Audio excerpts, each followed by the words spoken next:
What is up, ladies and gents? It is your friendly neighborhood BJJ podcaster, Raf Esparza, coming to you with another great live fight companion. We are watching the ADCC trials. I have just ingested a burrito. It's a good day. We're off to a good start. So a few things to walk you guys through. So first and foremost, if you're new to this, what we do is we do a fight companion to watch along with the ADCC trials as they're going on. So I have in front of me multiple mats on display. And what I try to do throughout this broadcast is I try to tell you where you need to keep your attention.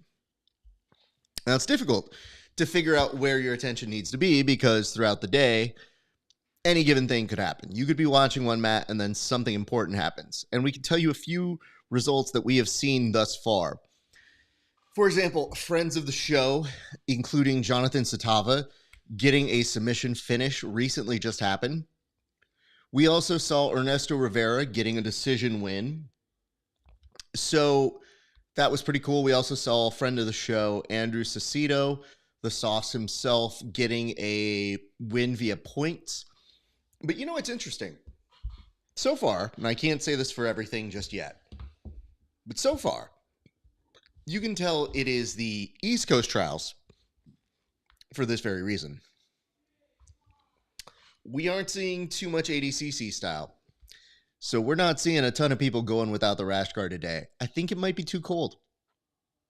That might be the situation here. It is hard to determine, but if you guys are watching along with us right now, we would love a comment, any kind of little notification that says, hey, we appreciate you, a like, a subscribe. All of that stuff really does help us in the long run. And if this is your first time ever watching the Grappling Hour or anything like that, welcome. I hope you enjoy the show. It is going to be a long-ass day. We were ready to go about 30 some odd minutes ago. But here's the hard part about this. If you order Postmates and you want to eat the food, you have to make a choice. Do you want to eat on camera? And I have done it before. I don't recommend it. Mostly because you eating lives in perpetuity, whereas I'll take a few minutes to let some of the, what's the polite way of saying this? I don't want to say jobbers. Let's call them mid-carders. We'll let the mid-carders go first. So you can see the remnants of, in case you can't see, these are some Tapatio packets that I had for the very nice burrito. You know, it's kind of weird. Started off as a weird burrito. Didn't know if I was going to like it. Got better as I went along. I had a lot of respect. And the thing is, if I'm paying for a burrito and it is a struggle to eat when we do these long-ass shows, you're looking for some saviors. Something make it feel super nice. I think there was a submission that happened over on mat number 2, if I am not mistaken, and it looks like that goes on over to Harrison Hauer. So congratulations to Harrison. What's interesting is on this thing, I get not a full delay, but a little bit of behind on the action where it's supposed to be. So it definitely takes a minute to get everything used to seeing it on camera. Oh, you know what? Jonathan Satava didn't actually pick up a submission yet. I thought he did. I thought he was going pretty savage over on that side. He had a triangle short up, but they're still going with 4:47 left to go there. But I will say you can tell it is a hint, a whiff of ADCC in the air, as one of the best camera angles they could muster for you was in 720 quality, somebody's back knee right against the camera screen. So they basically just have them on tripods, and you get what you get, friends. As you guys are going along, feel free to send me comments. I will be keeping eyes on that, and I will let you know if I see some of your friends competing. I put alerts for them to tell me when certain people were going to compete. I have not seen a single email basically sent to me as a result of that. So been a little disappointed there. But the interesting thing about these first rounds is that you do see some unfamiliar faces. So it takes a minute to kind of get used to everybody here. And as we start going throughout the day, you're going to notice that some of your favorites, like your Keith Krikorians, they're going to take a little while before they get on air. So this is very much an exercise in patience, in trying to get everything, all of your expectations managed. And really, one of the reasons why I am here, aside from being clinically insane, real talk here, people, I'm trying to do the work for those of you who do not want to subscribe to Flow Grappling. Because, let's be real, that's extra money. And in this economy, you probably just want to know what's going on with your friends. So I will do my best. I can't promise you I'll know every single result, but I will definitely try to give you everything. And on mat number 6, cool little trip there. Looks like by the gentleman in the red shorts who's looking in on a Darce. Maybe close in on it. Yep, he's going to stay with it. He's loose, and he's going to try and wheel himself back on up. That's a pretty cool thing to see. Now he's on top in mount position, looking to get the finish. And I am not exactly sure if that is the gentleman that I see. I think that is Allen. So, formerly Allen, I think, is a gentleman's name. The hard part about matching this up is, just so you guys can see what kind of thing I've got going on here, I have an iPad full of the results. And what I try to do is match that up to what I see up there. But it looks like this is going off of up-to-date information while all of this is buffered, probably about a minute or so behind the scenes. I can also tell you this. Yesterday we did a note and we did some observations and some analysis on the bullpen. And one of the things I was able to bring to your attention is the fact that registrations for this particular trials had actually dropped significantly. So the 2023 East Coast trials had over 1,000 people who were registered. Up until yesterday, it looked like there was about 623 people registered.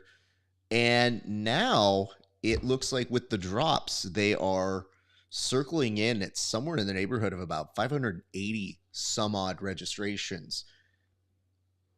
You know, yesterday we quoted it at about a 40% drop. That's going to probably climb closer to about 45, 47% drop from the last trials. And it begs the question, why? Like, what changed about this? It's the same prize.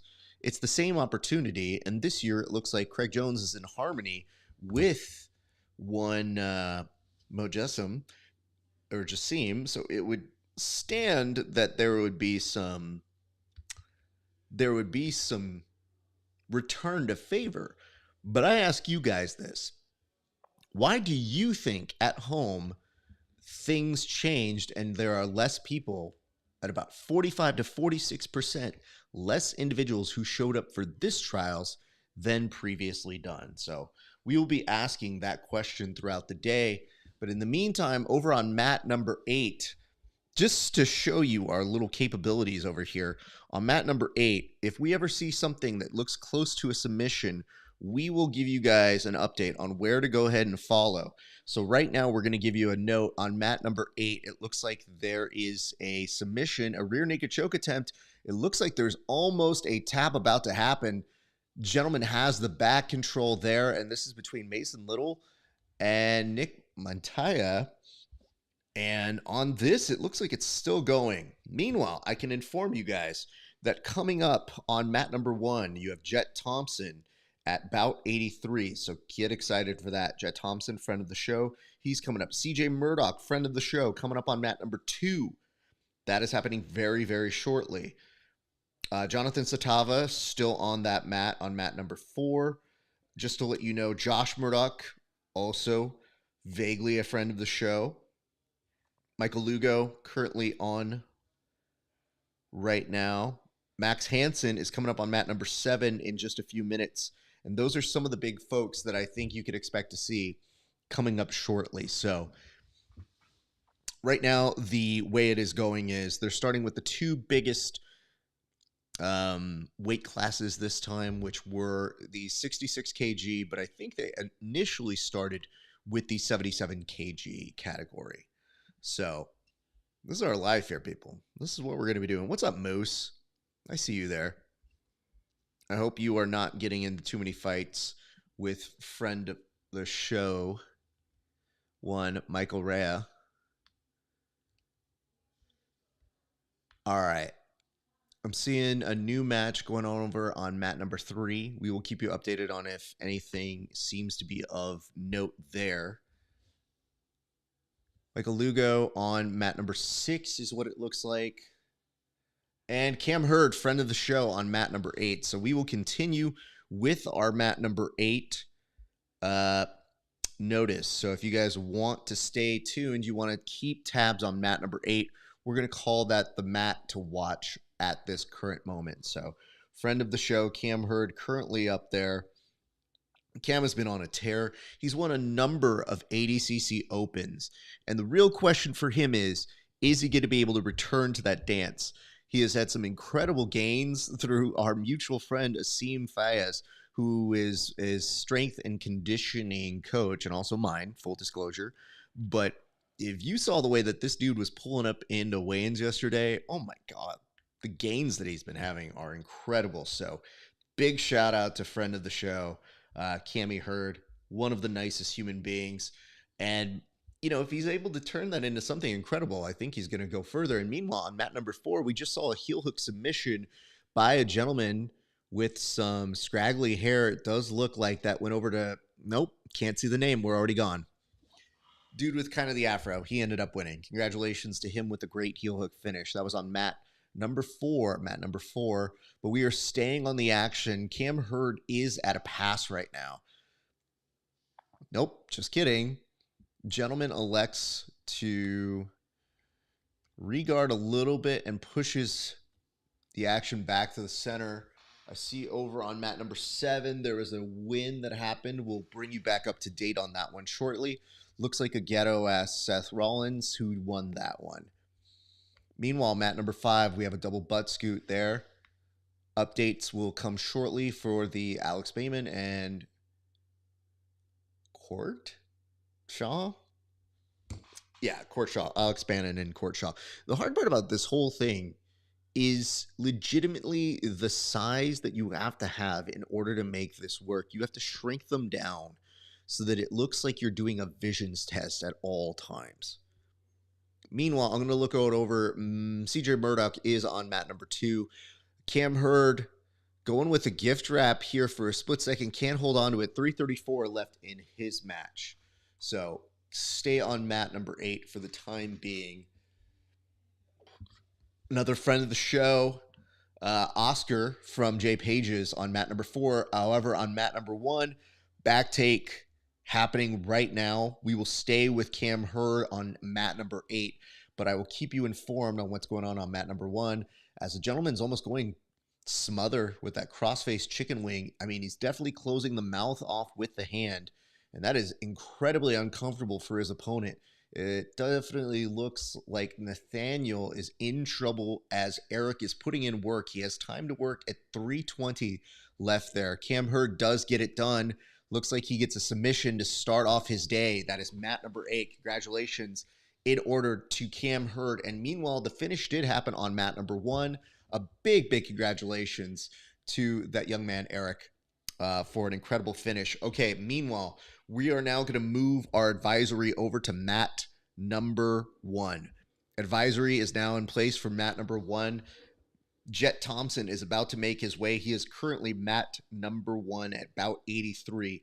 We will also stay with the action with CJ Murdoch, who is on mat number 2, playing in guard right now with 4:12 left to go. And Oscar from Jay Pages, looked like he just was a little bit too off on the side to get that rear naked choke. He's playing off a bottom now, but that looks really impressive. Looking at a leg, a toe hold from his opponent. He's having to spin out and address it. He gets out just enough time to get the leg back, but now reshoots with one of his own leg locks, pushes his opponent back on the ground. 3:51 on that time. That is happening on mat number 4.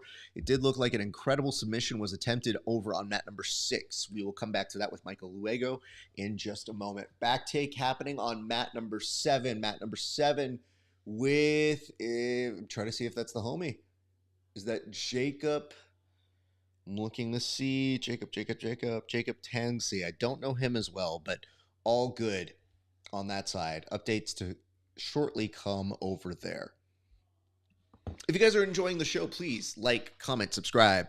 Let us know that you guys are out there. We're going to be here all day, so don't worry about us. This is a passion, a labor of love, one might say, for all of us watching you guys. It's a love letter to jiu-jitsu, and we are glad that you are here to share it with us.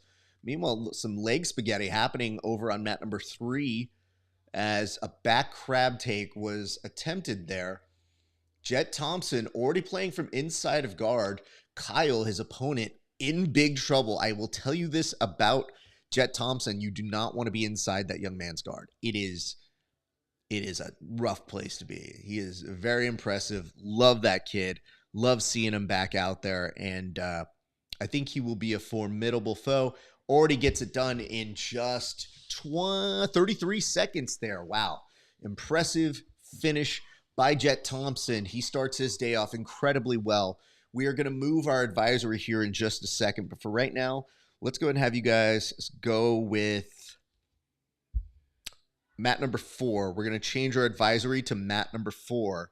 If you guys have the ability to watch, the Oscar from Jay Page's match is going pretty well. And oh my goodness, this young man's trying to hit out what looks like a twister with all through a banana split. And that was the end of the match that was happening on mat number 6. So that match comes to a close. It looks like, no, it doesn't. It now goes into overtime because it was 0-0. My apologies off that. Meanwhile, mat number 7, if we look over here, Jacob still working in his match on mat number 7. Mat number 1, we are seeing the remnants of somebody go in with a singlet. That is the first singlet that we have seen at this tournament. Well, for sure, we're going to bring that one to everybody's attention here. And I think the referee's just trying to tell him, like, brother, you are wearing a singlet. I should let you know. I cannot stop you.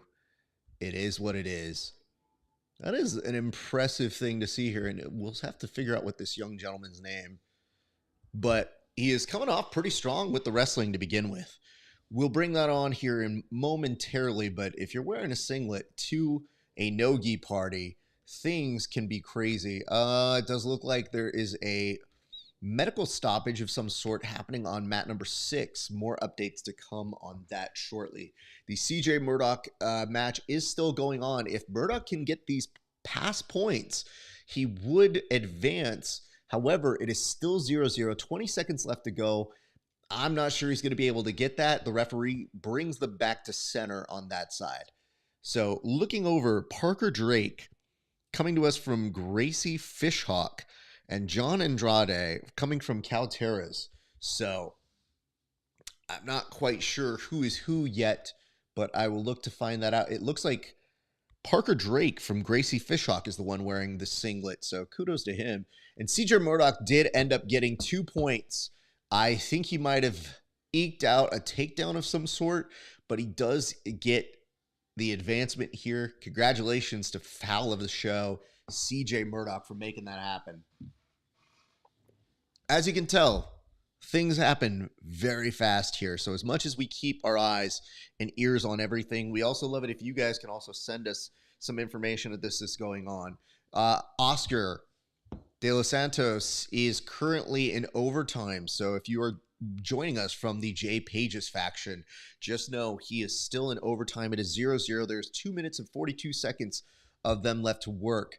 Now back on over to that mat number 6. I mean, it looked like it was a little bit of an eye poke, and the medics are taking their time trying to fix things up. So we will keep you updated on what is happening on mat number 6 as this continues to go. I'm going to take a look at what we have coming up right now.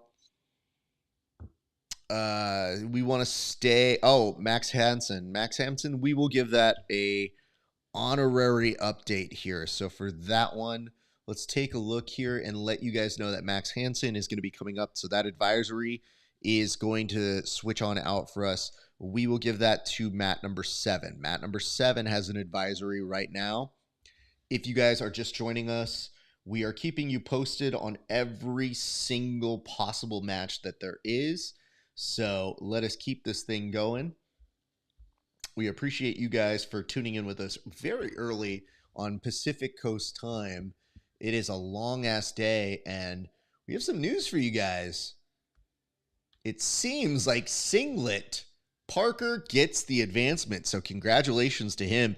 And just to fill you in on what it was that we were looking at here, this was essentially the name of the game.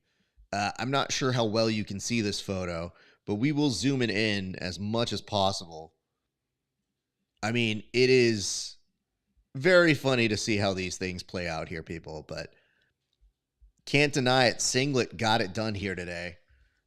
It's a terrible shot, but it's the best we can do, unfortunately, under the circumstances. You know, I always say I want to fire the people who do our graphics. Unfortunately, I am the person that does the graphics here. So let's really zoom in on this. That was what we were looking at just moments ago. Somebody in a singlet, it looks like it was Parker Drake from Gracie Fishhawk who got that one done. So congratulations in order to him and for him. And they are currently mummifying over on mat number 6. And that gentleman is going to press on here shortly. Andrew Kochel is playing on mat number 1. So keep eyes on that. Phelan Caron from Impact Jiu-Jitsu Beaverton and Oscar De Los Santos are still happening on mat number 4. And I would assume with this back take, that's going to be enough for Oscar De Los Santos to continue on his journey for the day. So big shout out to him. They have not given him the points yet, but if it's going to come down to referee's decision, I don't know how you would wager any other way. So I think Oscar's going to pick up the win there. I'm going to go ahead and pull up what we can expect. Liam Krellenstein is going to be coming up very shortly. Cam Herder will be back on mat number 1. Mat number 1 coming up very shortly over on that side. All right, mat number 6 returns to action. Very pleased to see that continuing to go. I'll give you some more updates. Omar Nazim from 10th Planet Freaks is coming up on mat number 2 shortly. Then a little bit later, Jet Thompson will return on mat number 3. Mat number 3, Jake Strauss is currently about to head up on mat number 4. Pierre Oliver Leclerc is going to be happening on mat number 4 as well shortly. Let me look for some updates here. Oh my goodness, the gentleman who is mummified is currently not doing great. So gentleman who is mummified is now starting to get preserved into a back take, which is not that. Rich on mat number 4. Rich coming up on mat number 4. Well, thank you for that note here, Rich Killa. I don't see that happening just yet, unless you're just trying to give yourself a note. But I see that happening there. I'll just put it on so everybody can mark it. Michael Lugo, that just finished. Marcus Wilson from Wilson Bros Grappling will return back on mat number 6. Andrew Sacido, friend of the show, is going to be coming up about 111, mat number 7. Yep, like I said, here's the dumb part, Rich. I'm incredibly good at what I do. I don't care how tired or lack of sleep I get. I still know you're being an idiot. Ernesto Rivera will be coming back up shortly at mat number 8. So those are the short updates that we have for you guys on those sides. But I would like to tell you guys, this is going to be a very busy day. Yes, Andrew actually started off his day with a submission. This will be his second match. Very excited to see what comes for him. On mat number 8 right now, there is a north-south choke that looks very solid right now happening. Under pressure here, it does look like Michael is close. He is putting a ton of emphasis on that right now. So we're going to stay with mat number 8 for the time being, but we're going to have eyes everywhere else. Referee's right on top of it. It's short on time. And Michael could pull off the win here, even though Noel is ahead by points. He doesn't want to tap. He's so close to just making it out. And you could see his arms there, but he's giving a thumbs up. He turns violently. And yes, he will make it in, and his opponent does a big smile, but these guys just keep clashing multiple times. It looks like he will ride it out to a win, even if you get the takedown there, doesn't seem to matter. And you know what's really good? We have not seen anybody so far go off of the mats. That doesn't mean it won't happen here. But as you can tell from the camera configurations, not really set up the best for going off mats. I see this note here. I appreciate that one. Big Ace Joe, a nice little note here. I assume that is for yours truly. I'll take it even if it's not, but thank you very much. We got an interview coming up for him that's going to be released on YouTube within the next 2 weeks. But you guys can go ahead and catch it very soon on the Patreon here over at Grappling Hour. That is at Grappling Hour. All right, friends, this is insane. There is so much happening right now. We are about to get some more updates here. So I'm going to go ahead and refresh my screen to make sure we are on top of everything. Omar Nazim.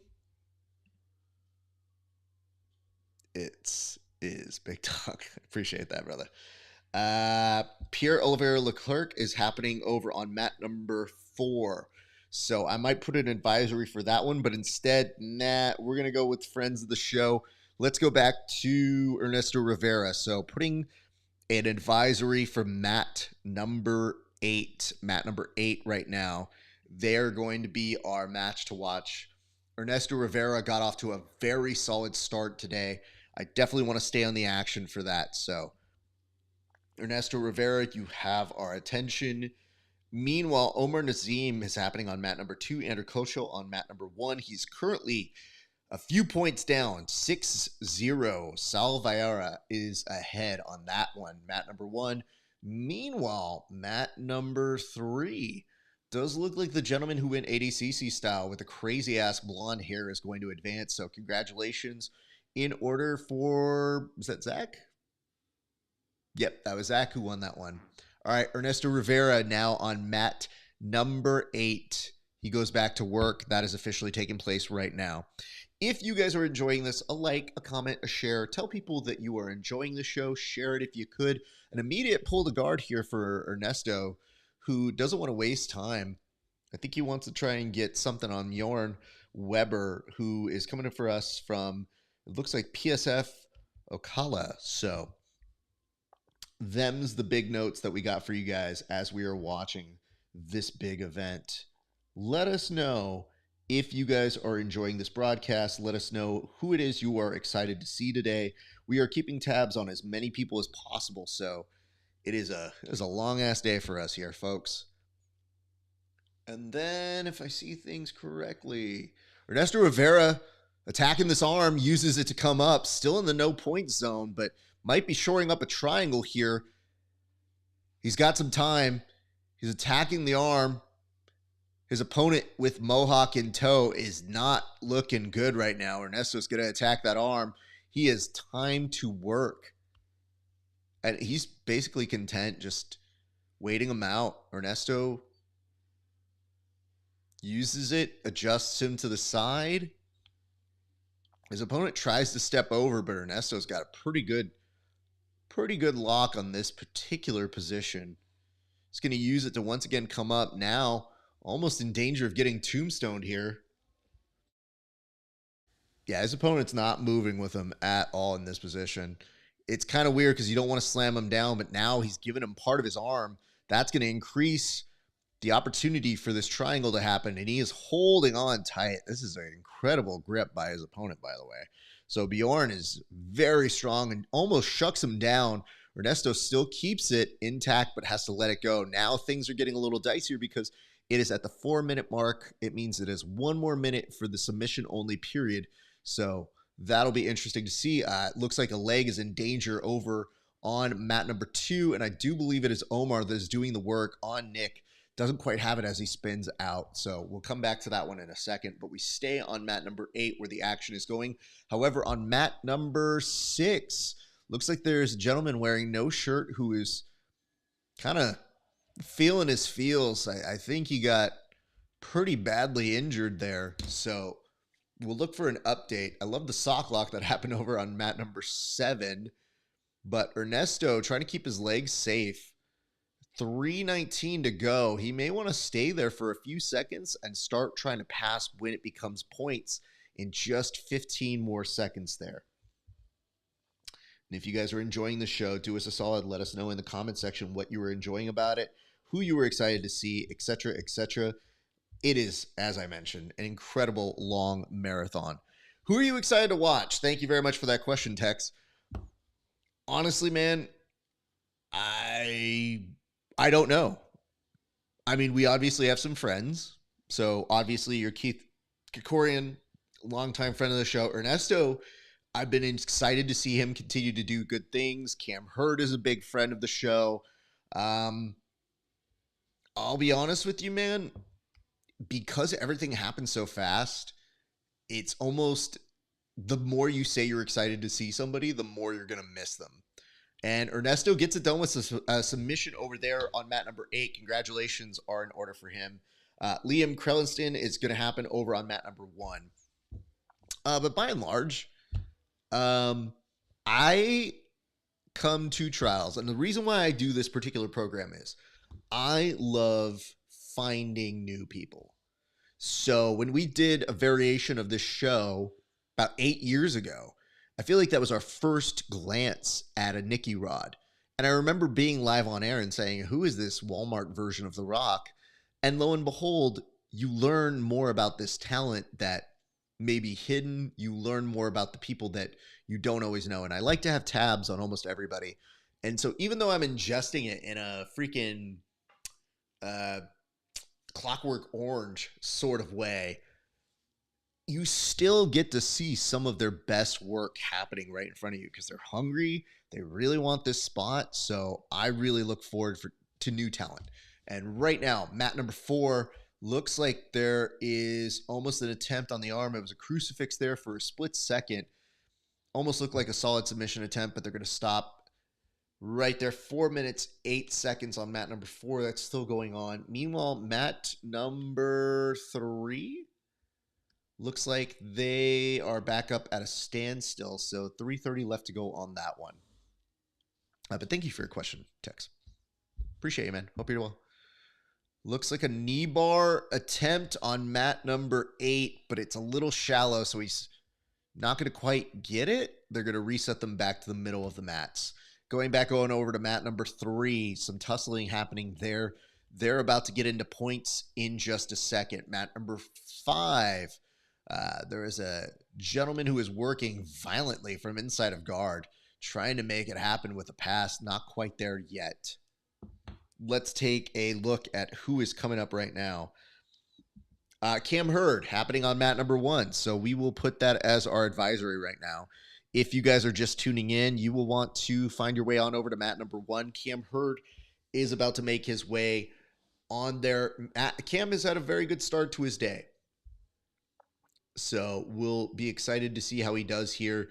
Cam Hurd looking to continue the success he's been having all throughout the opens and everywhere else. I mean, this man's a machine, a PGF vet, and just a specimen. And I don't know if I'm allowed to disclose this, but you guys are friends. Cam recently told me he may fuck around and even try to do a bodybuilding exhibition at some point. And if you've been looking at the work that he has been doing with my pal Asim Fayez, chef's kiss. I mean, he is killing it. It does give me a little bit of nervousness because he'll pose like that and I'll say we have the same S&C guy, and then you'll see me and you'll be like, there's no way they have the same guy. But we do. Asim just gives me the remedial version to replicate and try not to die. We'll see what I do the same program just so I can continue being on the mats forever. That's a big, big goal for me in the future. So if you guys are just tuning in, our advisory is currently on mat number 1. Cam Hurd has returned back to that mat.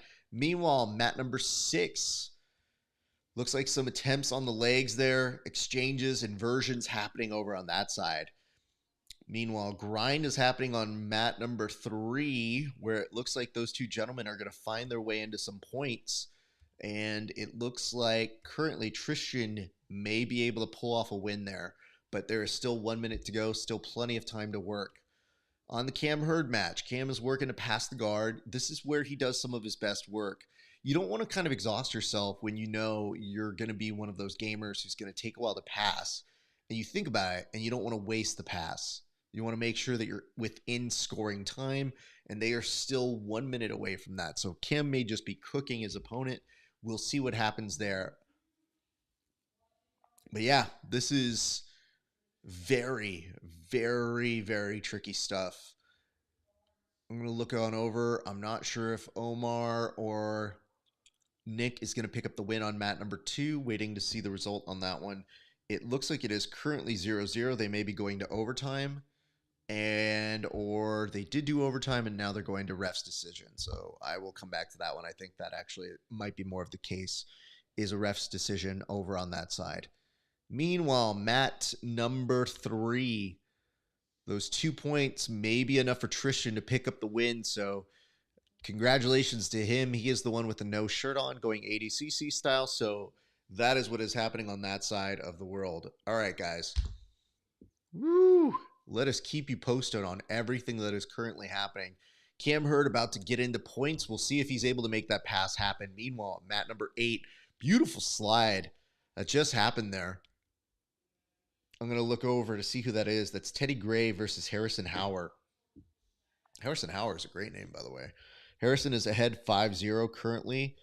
And let us pull up who is happening. Marcus Wilson of the Wilson Bros about to return on mat number 6, or is on there. He's already been there for a minute.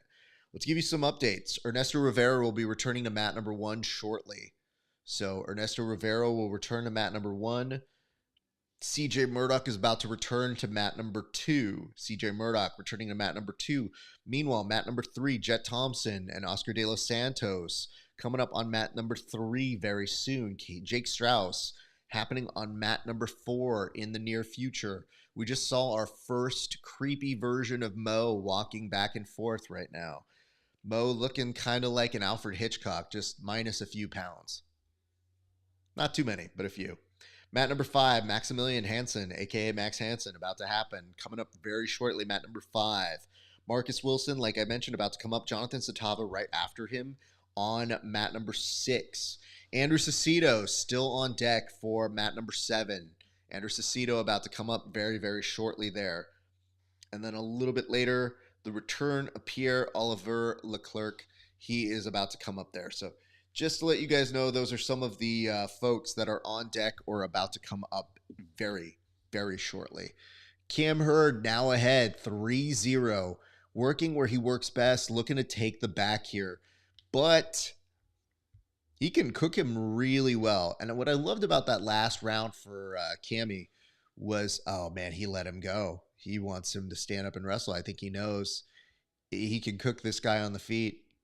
And if you're Eric Sinstack, don't think I'm saying that one right.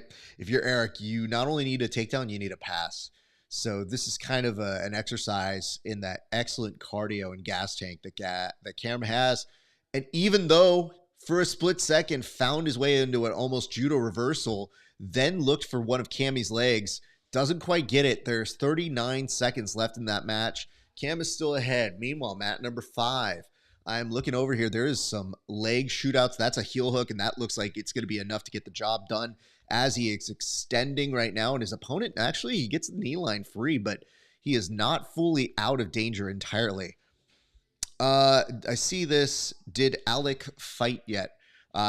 If you're referring to Alec Balding, I have not seen him go up yet. LOL snapped. You have to be very specific here because there's a lot of names.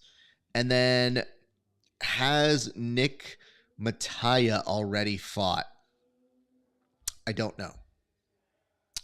We can try to look that up, but it is very difficult, as you can see, as it happens live. Cam Hurd does win by points. It looks like 7-0, getting it done. Congratulations in order to Cam Hurd, who will advance one more time. We'll see if he's able to keep that momentum going. Just off to an excellent start. All right. looking it up for you guys. I don't see anything just yet, but I did spell it wrong. Simple Man Martial Arts. Nick did go. He did win his first bout. That was bout 39.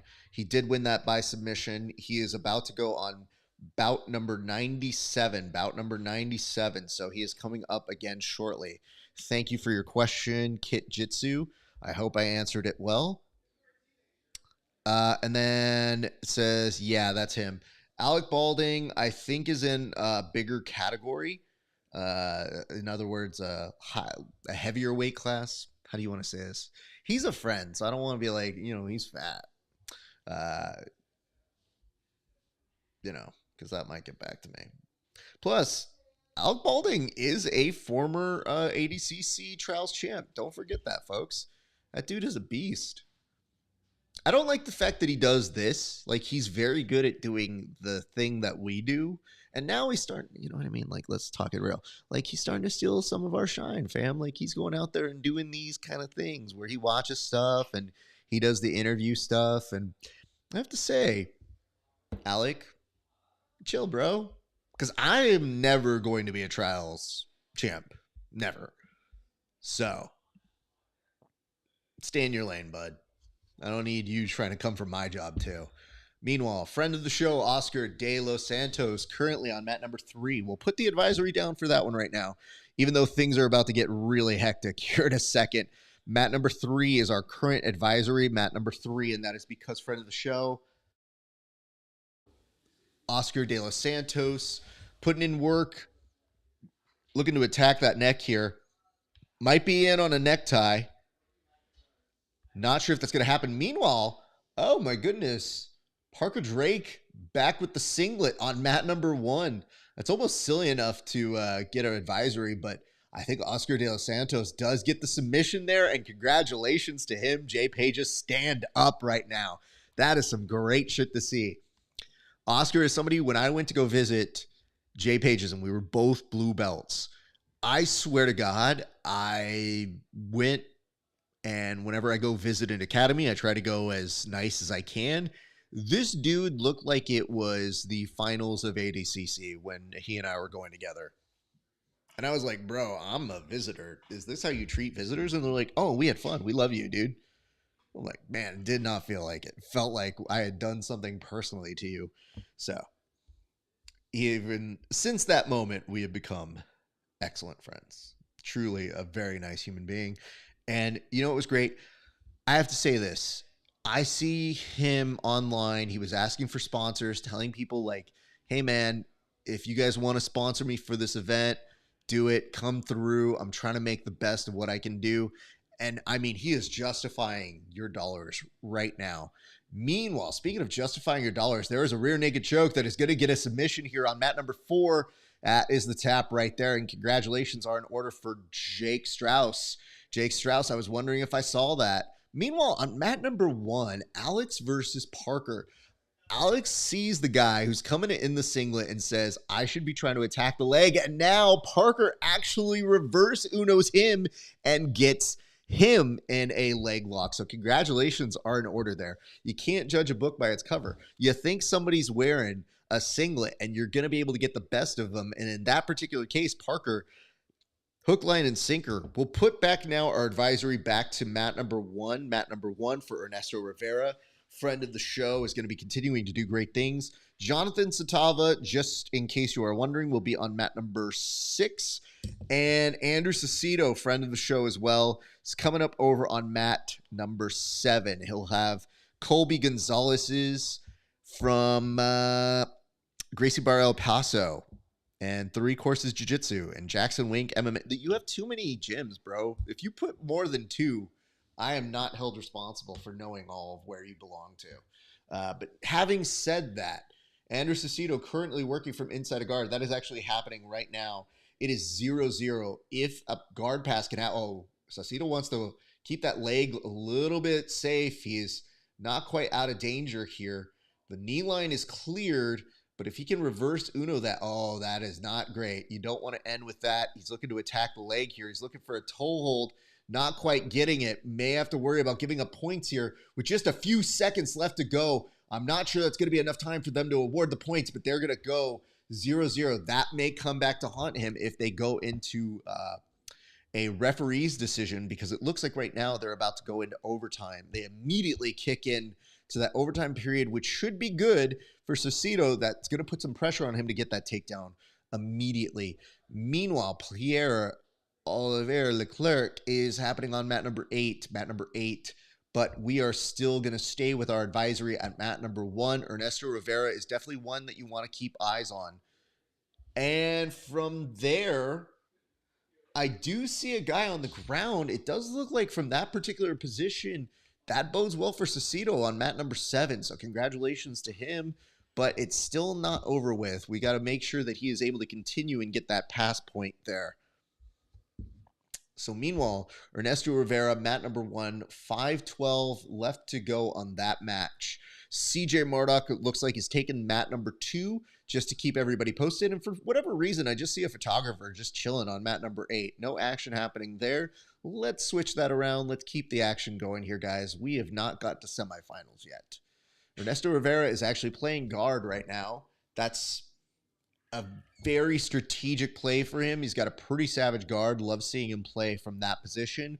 We'll see what's going on with him in just a few seconds.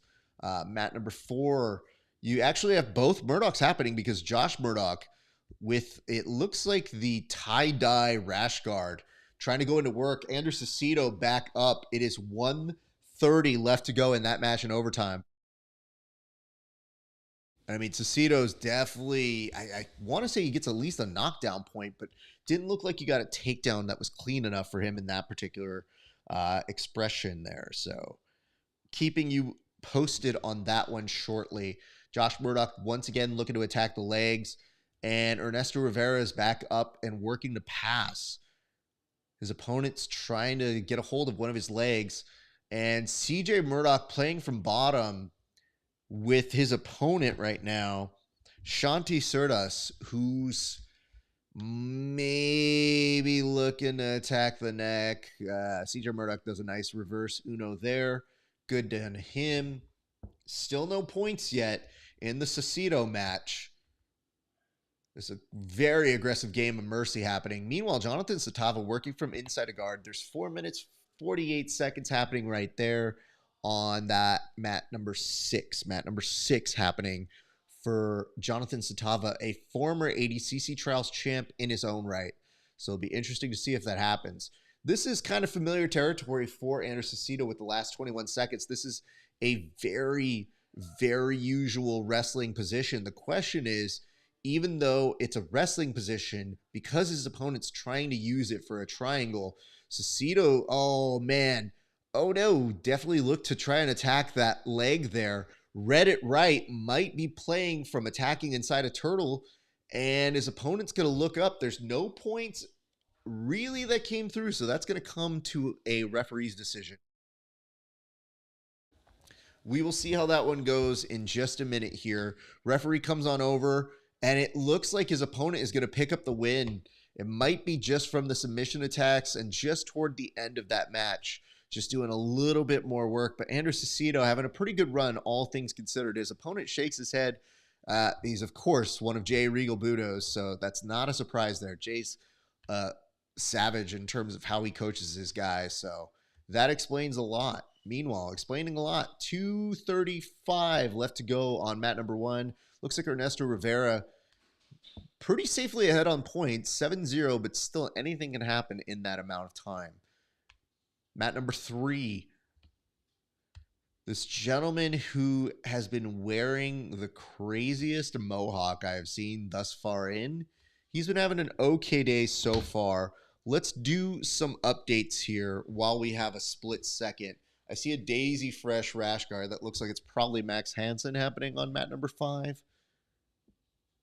I'm going to assume that is him, and I would be correct. So Max Hansen happening mat number 5. Mat number 5.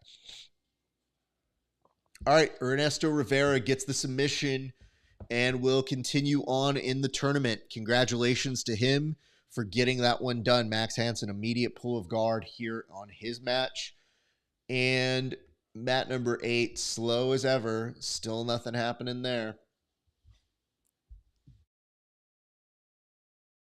All right, if you guys like what you're seeing, do me a solid. A like, a share, a comment, wherever it is you're watching this. Let the people know that you are enjoying this content, that you enjoy seeing this sort of attention given to the major sports, because not everybody does it.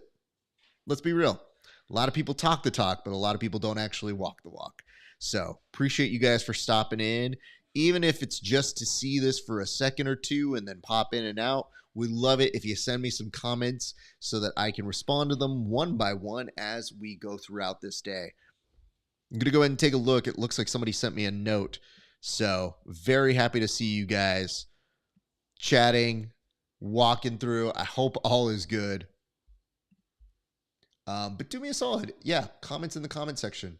Would love it. CJ Murdoch, still pointless in his match, but his brother, Josh Murdoch, similar but short on time here. It's 24 seconds. He's been looking for some kind of footlock here. Does not quite have it. All right. That is what's up here. I'll give you guys some updates here. It says, how is Alex Vasquez doing? I think he's at 145 out of AOJ.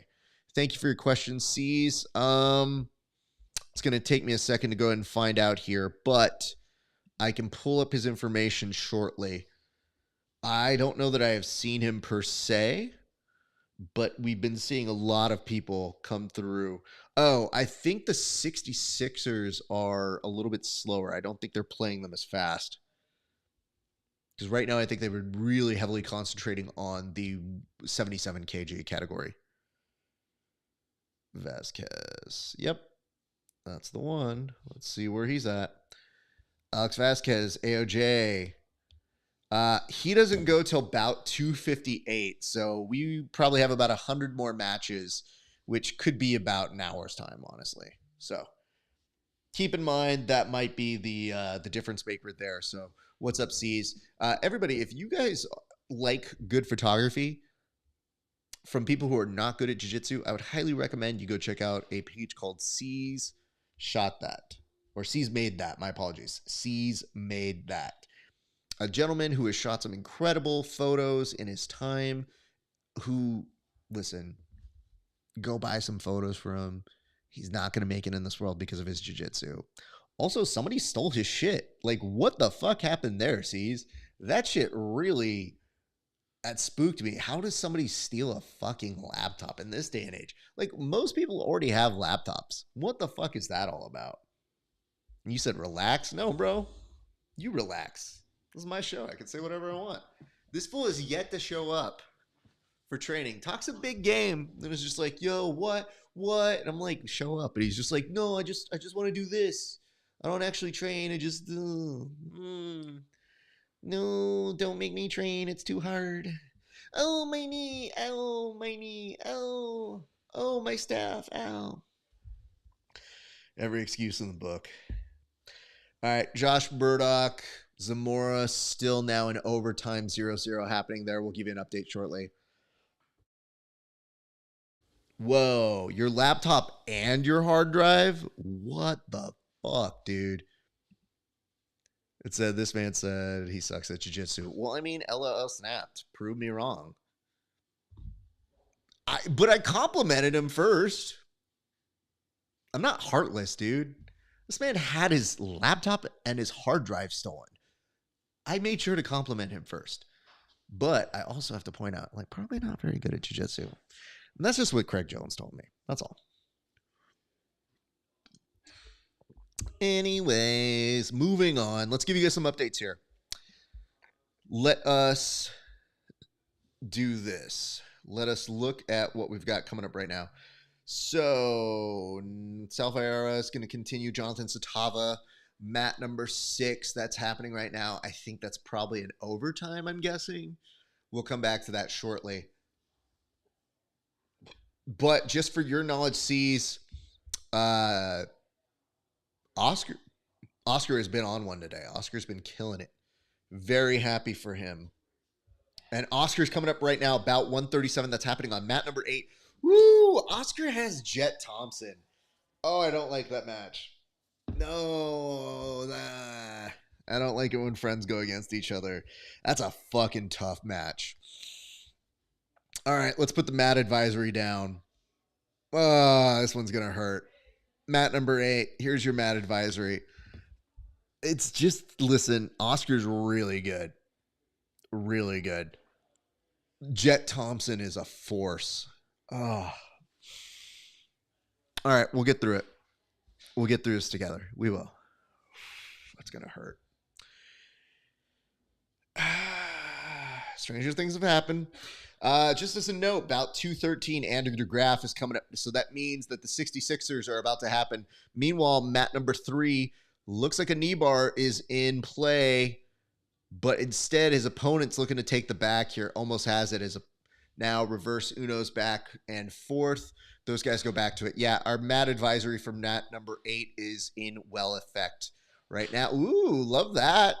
Love that. Oscar went in for an attack, tried to kill, and got killed. Yeah. Nah. I have to say this. Oscar was not going to go out like a bitch. So he definitely tried to make it work. And it said, oh, he's in Texas too. Yeah. Man. It sucks. It sucks when you see your friends get beat up. But I'm glad he beat him up because Oscar can beat me up. So, you know. However, jiu-jitsu and MMA math works is what it is. Satava, and it looks like that one came to an end. I'm going to have to look up some results here because I was too busy seeing great stuff happening. We're going to stay on mat number 8. The advisory is happening for mat number 8 again because Cam Hurd is coming back to mat number 8 right now. So that is our big note to you guys.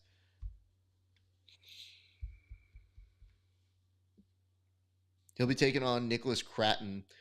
Okay. Let's look at some recent results.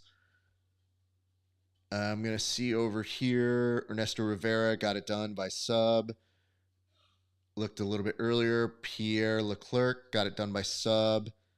Salvera got it done by score. That's what I see there. Michael Lugo got it done by sub. Jake Strauss by sub.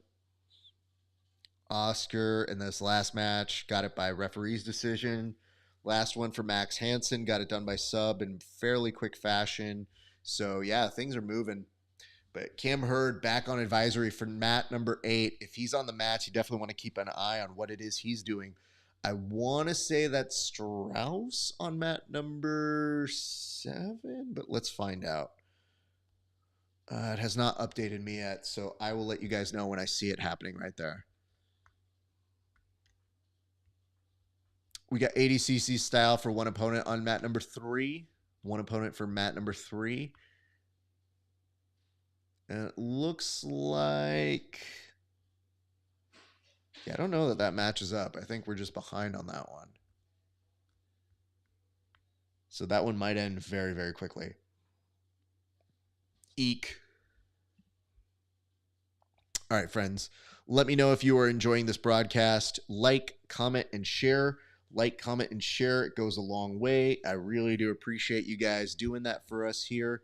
It's a small gesture, but an important one for us to get the attention and to have continued success as we continue to do bigger and better things here at the show. So that's not Strauss, and it looks like they're waiting for his opponent on mat number 7. So we'll see what comes up of that one. Could be Tristan and Logan on that one. All right, Cam Hurd, lots of stand-up with his opponent who pulls guard. He recognizes he's got 40 seconds to pull guard with Cam to try and get something done there. Thank you for the like. I just saw that happening right now. Oh, what Willie thinks. So you're asking me to take off my shirt. What do I get, Willie? And how much do you tip me? Because if I'm going to go ADCC style, I have to be compensated. I am not like Cam Hurd, even though we have the same S&C guy. I'll give you a peek. Little trap right there, but that's it. You got to pay for the rest. Meanwhile, mat number 4, it looks like there is a submission that was locked in. I think that was good enough to get the finish, or are they going to? Nope. They're going to bring them back over to the center of the mats. Good for them. That way they don't roll all the way off. All right. Cam Hurd turning it on right now, looking for a pass. 2 minute 50 seconds in his match. Yeah, that's as good as locked in, really, as they reset them on that mat. Oh, just the neck being cranked right there. Good Lord. This opponent of his, I think it's Alfredo or whatever. I can't see what his name says. This young gentleman just stuck in this position and doesn't look like he's fully getting out in a way that is advantageous to getting out of this pressure. So I feel for him, but that body triangle is intense. Ooh, somebody's trying to get a takedown over on Cam Hurd, who sprawls out incredibly well. Now attacking the top neck. He's going to use it as an opportunity probably to turn the corner. Now, the person on mat number 4, he was escaping a much better way. He just hasn't addressed the body triangle, and that's usually where you want to start off before you start making those big movements. Otherwise, you are essentially making a lot of issues. You're going to give me a like if I take my shirt off. How about you subscribe? No, you son of a bitch. Oh, God damn it. I will show you guys what my nightmares consist of here. This is the shit I hate when I am doing this show. Sorry, this has nothing to do with you, what Willie thinks. This is just the timing, honestly. I'm totally fine indulging that. I really do feel like you have to subscribe to my channel or like Patreon or something in order to get my shirt off. This is what I just saw pop up. Look at this bullshit. It's telling me that they have an issue with mat number 2. When in actuality, what I really want right... Oh, no, it's back. Okay. Crisis averted. But I like that they basically have the we give up mat signal. It was just like, nah, we can't do this shit. Womp womp. So if anything goes wrong on this broadcast, I'm just going to put that sign up. Just so you guys know. Boof. All right, Cammy has no points right now, but has just been on his opponent the entire time.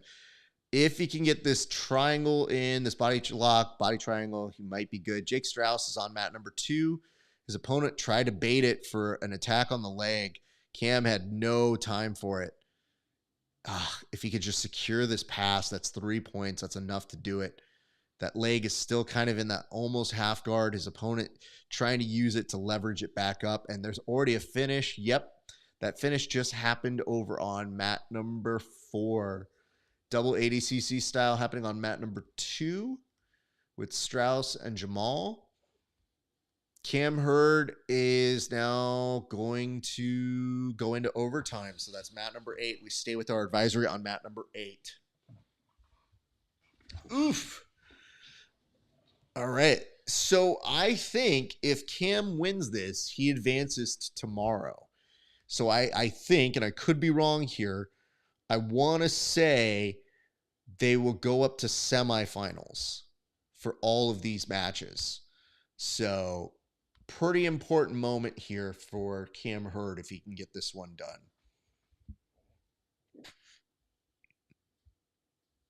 All right. 2:24 left to go. Good front headlock here from him. It says, you're a little guy. Why do they want you to take your shirt off? I'm a little guy? What are we talking about here, bro? How tall are you, LOL snapped? Like, you can't just be calling me a little guy if you like, I need to know a height and weight you're at. You're saying a little guy. You're talking about 66 kgers. I assure you, not that. All right, Cammy going into overtime here. And I didn't even notice that Cammy was going into ADCC style himself. When the shirt comes off for Cam Hurd, that's when you know business is picked up. Oh, he's getting real mean with it. Woo! This is when he just moves like a fucking jungle cat.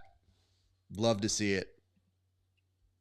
6'3", and I've been over 600 pounds. Well, okay, 6'3" is pretty tall. I'm 5'9", so I can't accept being a little guy. Comparatively, sure, but like, you know what I'm saying? Like, little guys reserved for people who are under 150. Anybody under 150 is the exact same weight to me. Doesn't matter. In jiu-jitsu, everybody's the exact same. Oh, you're Roberto Jimenez training partner. That's what's up, bro. That's really cool. Good moniker. You must be very tired on most days. That does not seem like a fun day of cardio at any given point.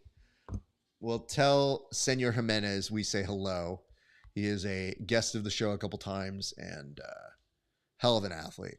Love seeing him out there. 45 seconds to go, and if Cam can keep up this pace, I think he might be looking at a win and an advancement. We'll see what happens here, but that round of 32 looking pretty spicy right now for him. 30 seconds to go. We'll see if he pulls it off. Would love to see him advance to tomorrow. Meanwhile, Matt, number 5, looks like a submission is en route. And yes, that submission did finish there. We'll give you an update on who, what, where, and why here just shortly. Looks like that was Hunter. Let me double check here. Nope, that was not Hunter. That was the other guy. My apologies. I'll find out in just a second. Cam Hurd, 7 seconds away. I think the referee's decision will be kind to him. All right, let's see what other notes we've got. It says, no, we all train like that, so it's normal. If you say so, bro. It still looks tiring AF as me. I'm just letting you guys know. Cam Hurd does advance. Congratulations to our pal getting it done in that. I think he should be tomorrow is when we will see him back on the mats. So we will keep you guys posted on that one. But let's take a look at what we can expect to see on these mats right now.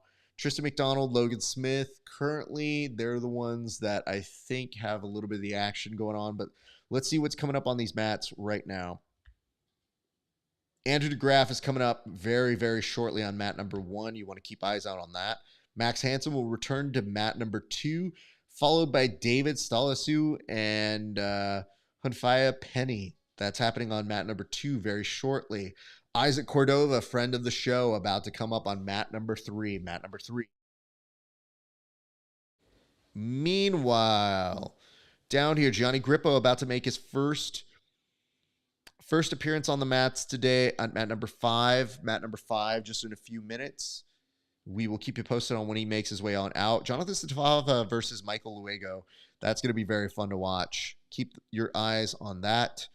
And Josh Murdoch about to make a return here against Mario Schonkweiler. So those are coming up very, very shortly here, friends. And it says, and I meant bench, not bin.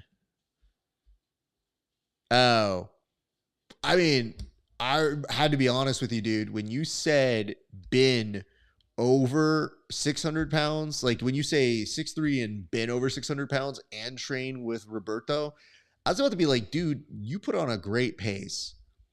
And when you're like, ain't no thing, I'm like, dude, if you were over 600 pounds at any point and you can have the cardio to hang with Roberto, like, you are a unicorn.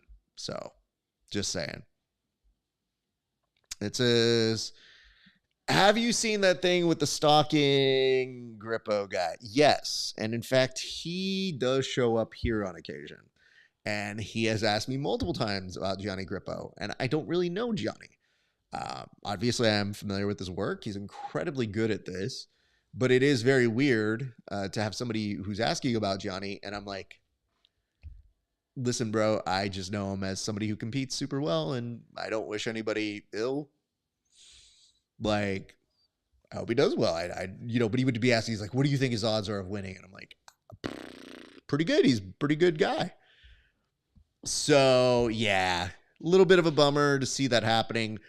I hope he recognizes that he is doing things that are very stalker-like, and that is not fun to say. It says, they call me the Cuban Missile Crisis. Oh, boy. Well.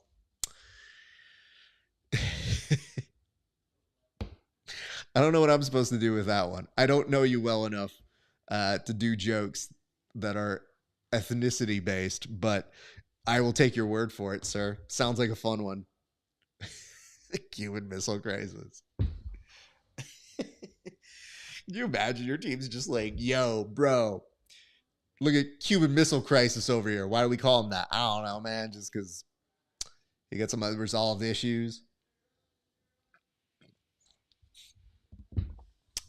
Anyway, how'd you get that nickname? I mean, I can make estimations, but I feel like that's where he gets profiling. Matt, number 5. It looks like Josh Murdoch trying to rip apart a leg. Not super successful at it just yet. Not quite enough torque on it. But, I mean, he's trying to put in some good work there to make up for it not happening. But he might have just given a gift to his opponent, who now has a heel hook of his own. Doesn't quite have enough to finish it. Rechambers it. This might be better here for Murdoch. It looks like over on mat number 7, there's a lot of fun exchanges that are happening. Gentleman with the no rash guard. I think that's Rafa Freya.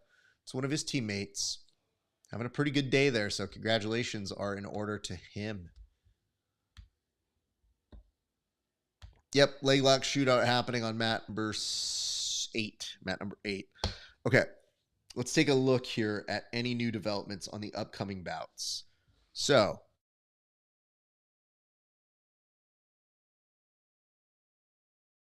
what is happening here? I think that thing literally, I just pressed upcoming bouts and it just made it in giant font for me. And I'm like, I'm old. I'm not that old. Okay. Right now, the graph is about to come up. To graph mat number 1. That's happening. Ooh. Wow. That was a belly down all the way for, I think that's Mario versus Josh.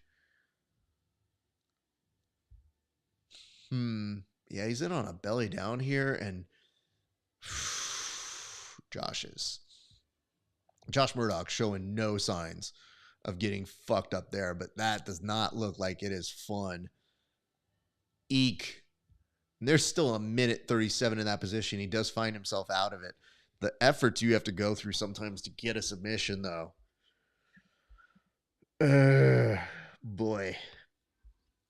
My ankles, my legs hurt just watching that. But speaking of which, there's another leg lock attempt happening on mat number 4. Mat number 4, bringing to your attention right now. It's a shootout. Once again, it looks like you might slowly be inching toward a winner. The gentleman with the heart on his t-shirt, I can't tell if it's a rash guard or a t-shirt. Looks like he's pretty close there. I mean, they're just continuing to rip back and forth. So while they try to figure out who's going to get the better of one another there, I'm going to take a look at what it says. And it says, I came from the Cuban pyramid system where they train their Olympic athletes. That's how I got the name. Some people think I'm a super athlete. Man, that's dope. Good on you, dude. Alec, coming down to train with me the first of the year, as in he is coming to train with you, or he has. Because either one is cool, but if he's coming up to train with you, Alec's a beast. I love that guy. We just had the chance to run into each other at CJI too. And man, such a good guy. Just a really fun, nice dude to run into. And I'll be honest, like the best part about seeing him blow up and do some of these really cool viral video breakdowns is I told him this in person. I was like, dude, you're just really effortlessly funny. I like people who aren't just trying to push the joke. He's just being him and capping on it like one of your uncles making fun of shit. And it's so funny. All right, speaking of funny, we have the return of the singlet back on mat number 2. Mat number 2, Parker Drake has a big task ahead of him. He will be taking on Max Hansen. Eek. Yeah, that's a rough one. Don't know what to say about that one. I like him, but I'm going to have to destroy him. I mean, better you than me, but I can't. I know that guy's pretty good. If you've got that whole fucking system down, if you come from that, you should be just fine. Oh, Max Hansen already in on a footlock here. Singlet. Try to move very quickly out of the way. You know, wearing a singlet's all fun and games until you get somebody like Max Hansen who's just zoning in on trying to murder you as fast as he can. Meanwhile, back on mat number 8. Looks like Murdoch in a little bit of trouble here. All right. I think we are moving our advisory, though. I think I'm going to move our advisory to mat number 1. I might be late on it, but in the event I am not, because it's weirdly highlighted, we are going to give you the update for Andrew DeGraff, who has had people just on him, watching him. Max Hansen picks up the win against Singlet Dude. Singlet Sean Penn's day unfortunately comes to an end there. Let's give you some updates. David Stolisu from Sydney West Martial Arts. He is on mat number 2. He's got Hathia Penny that he is taking on. Julian Espinoza. Didn't know he was going to be doing this one. Actually, that one slipped by me. He is on mat number 4. Julian Espinoza. That's who that was. I was wondering who was shooting those leg lock attempts. Julian is currently ahead 4-0, so props to him. He is a beast. Love seeing that guy out there today. Satava and Michael Lugo is happening right now on mat number 6. Mat number 6. So that's the one that's happening. Just started at 5:17. We're staying with our advisory for mat number 1. Mat number 1 is the one you want to keep eyes on right now. Andrew DeGraff is some of the best up-and-comers that you can see happening in the sport. We had the chance to see him at the PGF filling in, and kid's monstrous. He's definitely making the best out of his time training over at Kingsway. I think he's already in on a heel hook against his opponent, Caleb. It's not looking very strong here for Caleb as DeGraff transitions, has the leg. Yeah, a lot of defense heavy here by Caleb. And DeGraff rolling, staying with it. We'll see what happens there. I'm going to give them a second. I think Julian Espinoza ended up pulling off the win on mat number 4, so congratulations are in order for him right now. Eek, this is a long, long day, my friends. I hope you guys are in for the long haul. We've already been on for about an hour and 20 plus. So this has been nonstop talking. I have not taken a break this entire time. Would love it if you could give us a like, a comment, and a share.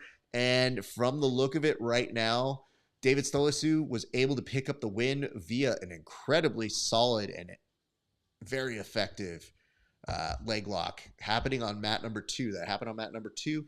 And meanwhile, mat number 8 looks like there is a finish in time for that Josh Murdoch, who unfortunately will not go on. His opponent, Mario, is going to get the win and continue on for today. As we were saying, if you like what you're seeing, would love it if you can give a like, a comment, and a share.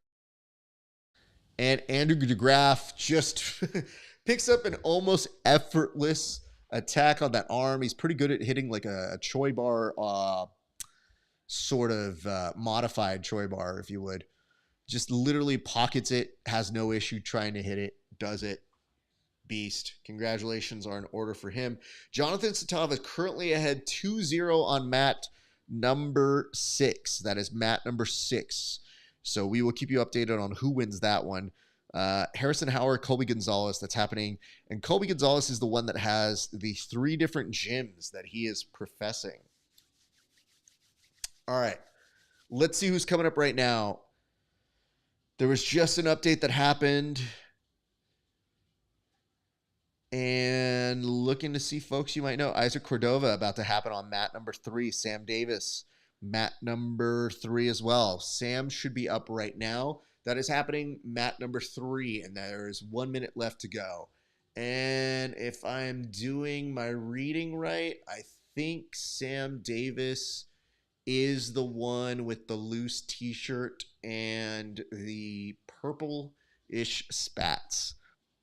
I'll come back to that in a second. Oh boy. How's my PSF boys doing? Okay. Sorry, on mat number 3, it looked like there was a very vicious attack that was happening. Ended up being just fine. This is where it's tricky because the PSF folks, I don't know if that includes Max Hansen. It's kind of nebulous. Max is off to a great start today. So I don't know exactly where I like attributing him to or where people want him to be attributed to. I just figure that since he is one of the folks who... tomorrow for more gold. Okay, so I think Ernesto is advanced to tomorrow. So that does check out here. I think we are starting to see more and more people get to the point where we're now starting to see who advances to tomorrow. So keep eyes on that, folks. Keep eyes on that. Okay. I'm wondering if I see a finish here. This gentleman is now jumping around. Not quite sure why. And it looks like that's Jaden Tucker. I have no idea what that celebration was about, honestly. That was weird as fuck. Jacob Johnson. Okay. He picks up the win over ADCC style dude. Okay, they're off. Let's see what's happening now. All right, we're going to give you guys some more updates here in just a second. But let's look and see who we have.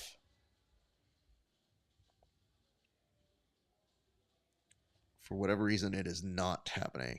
Okay. Yes.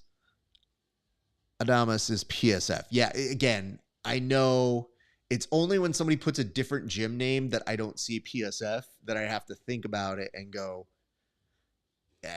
okay, you put down something else. So I don't always know that. But yes, they rep the PSF flag on bigger events for sure.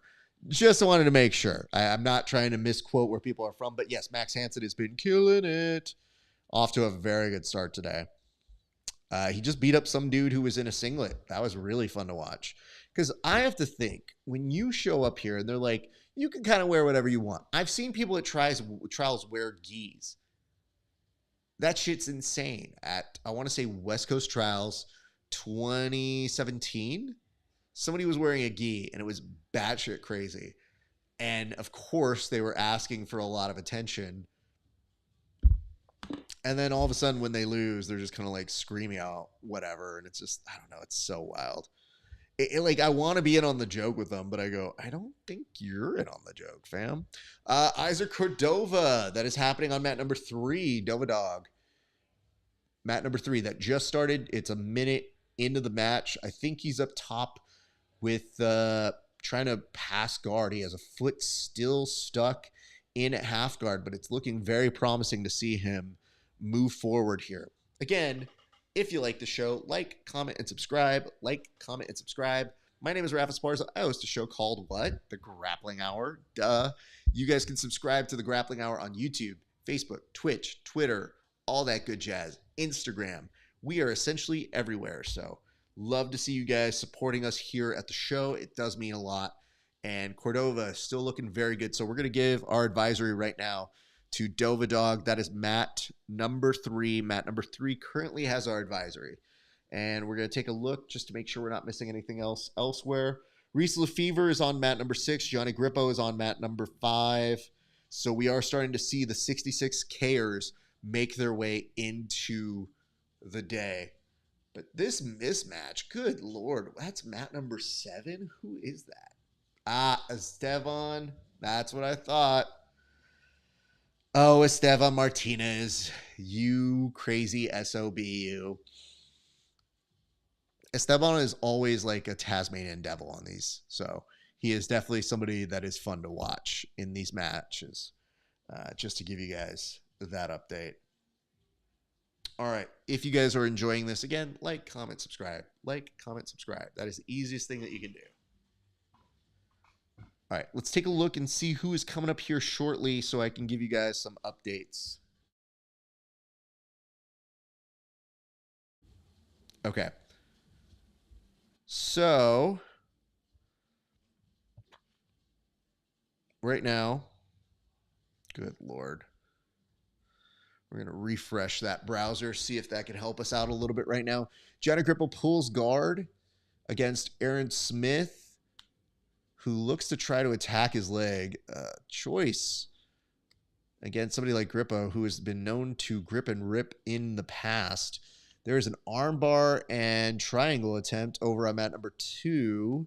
It's looking pretty solid. We'll see if there's able to be a finish entirely over on that section. Meanwhile, mat number 6. Looks like there was a finish. I think that was Reese Lefevre who got a finish there. Mat number 2, it's looking a little dicier now. That triangle's getting on a lot tighter, and it does not look like his opponent is moving too fast from that place anymore. And I do believe that is Jorge Chavez or George Chavez. Not sure which one he prefers. We'll just say both and cover our bases. Meanwhile, Isaac Cordova looking solid, but still no points ascribed here. He's looking to try and take the back. We'll see what he's able to come up with here in just a second. Frankie Lopez from Simple Man Martial Arts making his way on out to mat number 8. Johnny Grippo still scoreless at this time. That is because there is no points to be had yet. Still 1 minute before they get into that for him. All right, mat number 6. Mat number 6. I thought I spied me a Butter Panther. You could tell because he wasn't wearing any sleeves because he wanted to show off the guns. So that definitely looks like a South Bay competitor is about to make their way out onto the mats right now. All right, friends. Oh, Cordova has to be careful with the legs here. I think he's okay. But we will keep you posted on what is happening there as well. Okay. So, what have we learned so far? Well, really still the attack of the day is just if you can find yourself in any kind of back control, you're always off to the races here at ADCC. Cordova might be the first to go off the mats. Oh my goodness, the savagery in which he is looking to pass this guard. It is almost combat jiu-jitsu-like, and now that's going to be a pass, but he's completely off the mats. So God bless his knees for taking that. That did not look fun. Speaking of not looking fun, there's a takedown that happened on mat number 4. Not only that, but it is now with 2 points for Carlos Sands. So congratulations to him for getting that for Carlos Sands. That's going to give him 4-0 right now. Meanwhile, Cordova's got 16 seconds before he probably ends up winning by points. Let's see what else is happening elsewhere. Esteban Martinez in a little bit of trouble here on a 0-0 is in danger of losing the back. He's internal, which will give him some time. Meanwhile, mat number 1, there's a heel hook attempt. It's looking pretty good so far. Dova Dog, I think, is going to pull off the win there. So we'll see what happens in just a second. I just saw on mat number 8, there was a finish. And that finish belonged to Indecipherable. I don't see an anklet. Oh, no, I saw it. It's all the way up on the leg. Yeah, I think I forget that gentleman's name. Apologies, but congratulations to Isaac Cordova over on mat number 3. Mat number 3. Okay, let's do some updates. What can we expect to see? Johnny Grippo is ahead 3-0. And he's got 1:59, but got the submission anyway. So Johnny Grippo continues on. Congratulations in order for him. Let's let you know who is coming up and who is on deck. Dom Lobo is going to happen on mat number 2. Mat number 2, he's coming up shortly. He'll be going up against Gavin Corbet. That's going to be a really good match. Dorian Olivares, he's happening on mat number 3 right now.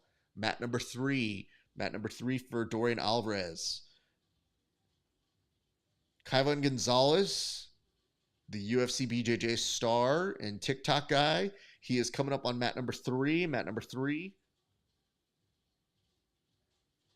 Ian Morgan, friend of the show, mat number 5, and Peerless and Millennia MMAs. Also, Dane Leake, friend of the show. He's coming up on mat number 5. That's happening very shortly. Dom Mejia. Oh my goodness, I forgot all about that. Dom Mejia is coming up on mat number 6. He is definitely one to watch right now. Keep your eyes on him. He definitely could be a spoiler at this tournament. He went very, very far in a much giving up weight, one might say, at the PGF category. Esteban Torres made it to overtime. Wow. Man, that dude not only knows how to be an incredible Tasmanian devil, but it looked like he was almost going to give up points there, and he was very, very good at making sure he didn't let any of those points happen. Let's look to see who's happening. Let's do an advisory right now. We're going to switch one of our advisories over to mat number 6. Let's do mat number 6 right now. That advisory is going to be in order for Dom Mejia. Let's see what he's able to do. You kind of want to be here quickly because he's already looking like, oh, Dom Mejia already looking to take home a leg. He's on a knee bar right now. That looks pretty solid. I think Peter, yeah, very wisely taps Dom Mejia off to an incredible start. Wow. Well done. Whew. I mean, what are you going to say? Dom Mejia, dominator himself, making an appearance right now. Getting done even faster than Dorian Alvarez, who comparatively looks slow. Dorian's only in minute 112 of his match. Wow. Okay, let's see how that continues to progress. Mat number 1. Looked like there was a leg lock. It did look like a finish. I think that was Diego Ortiz. Congratulations to Diego Ortiz getting that one done on mat number 1. All right, let's update you. Dorian Alvarez, mat number 3 right now. They're resetting mats 4 and 5. Esteban Martinez still happening right now. 0-0 score. Nothing happening there just yet, but still one to watch. One to watch indeed. All right. I think they're about to give us the new up, folks. If you guys want to stay on, oh, mat number 2 is the one to watch. We're doing an advisory for mat number 2. At mat number 2, you're about to see Dominic Lobo versus Gavin Corbet.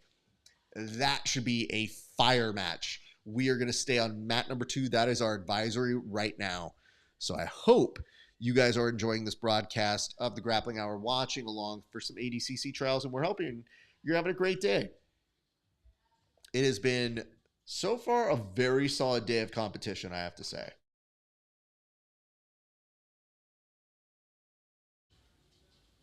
Okay. Dom Lobo standing up with Corbet. You know, Lobo actually has a lot of training with wrestling, but he's primarily known as a guard player. And wow, Corbet ducks right underneath him, looking to just come up on top. But that's not necessarily a bad position for Lobo. Lobo loves to say that he has an unpassable guard. That's something he's quoting from Eddie Bravo. It's just like, I dare you to see somebody pass this man's guard. Meanwhile, we're about to get a referee's decision over there, and Esteban Martinez's day is cut short very early as his opponent is going to move on. Meanwhile, mat number 4, I'm trying to see the names of these folks. Give me a second here. Dorian Alvarez looking like he's in on a choke. He's over to the side. Looks like it's a guillotine. Gets it done at 1 minute and 48 seconds left in that round. Congratulations. Dorian Alvarez continues on, but off to a very good start for his day. Okay, Matthew Bolus. He is over from the boiling pot. He's on mat number 6. Intriguing. Good to see. Okay. Gavin Corbet. Dom Lobo still in a game of inches. And this is the no points portion. So, as a reminder, no points happen in ADCC for 3 minutes until you get to the finals, and then it is for 4 minutes. The remaining 3 minutes in regulation for, wow, Gavin Corbet gets it done against Dom Lobo. He is able to pick up a heel hook finish over Dom Lobo. Draw whatever comparisons you want about ecological training from that. Because even though it probably had nothing to do with it per se, people will say it had everything to do with it. Nonetheless, Dom Lobo, not an easy win. So congratulations to one of the Corbet brothers, because that's a good way to start your day, my friends.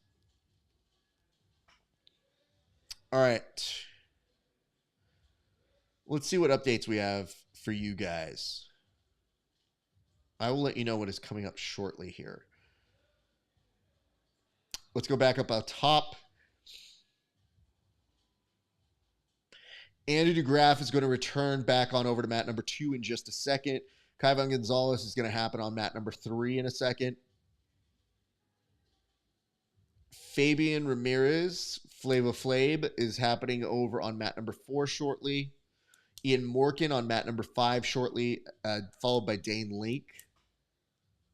Rafa Ferreira, another one to watch, mat number 6. He's coming up in just a few. And those, I think, are the ones to keep eyes on here, folks. I see this. Eco is a joke. I don't know that it's a joke or not a joke, honestly. I think that Eco has a place. I don't know that I would say it as harshly as somebody as Drysdale has said, but I do think it is some rebranding. I think it's mostly what people do. But to take out the drilling, for me personally, I personally can't take out drilling. My brain is too stupid. In order to feel the move, I have to do it a few times functionally. And then, of course, I'm going to put myself into live positions and try to work out of it. So that part I think is kind of cool. But literally just putting somebody dead to rights. Like if I put my white belts in there dead to rights and just said, like, figure it out. That's a smaller percentage of a percentage, I think, that will get it without some kind of guidance or direction. So I think the real key is the difference between the beliefs that people have that you're over-guiding them. I still think there's an area for discovery that you should allow your people to do, but pretending like it doesn't exist is silly. So that part I do agree with, but I wouldn't say it as ridiculously as you're saying it right there. And it says, at any given time, half the matches are going for leg locks. Absolutely. Because think about it. Like, the leg locks are just this machine gun finish that if you could chamber it, you're in a good position. I love that arm lock right there on mat number 7. He wasn't able to finish it, but just it looked super tight. It was just unconventional, almost from like a lockdown, but like a closed guard. Meanwhile, mat number 2. Some good chambering here. Referee right on top of it. There's looking like a belly down arm lock. Gets it. Congratulations are in order for Joshua Lorton. Apologies if I don't fully know your names, sirs, but doing the best I can on the short time that we have it. Inevitably, there's always somebody that's like, you didn't know my name. And I'm like, probably, dude. Do you know my name? That's the real test.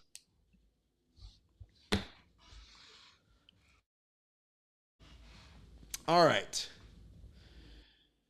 We are in a great position. If you guys are enjoying the show, I'll take it.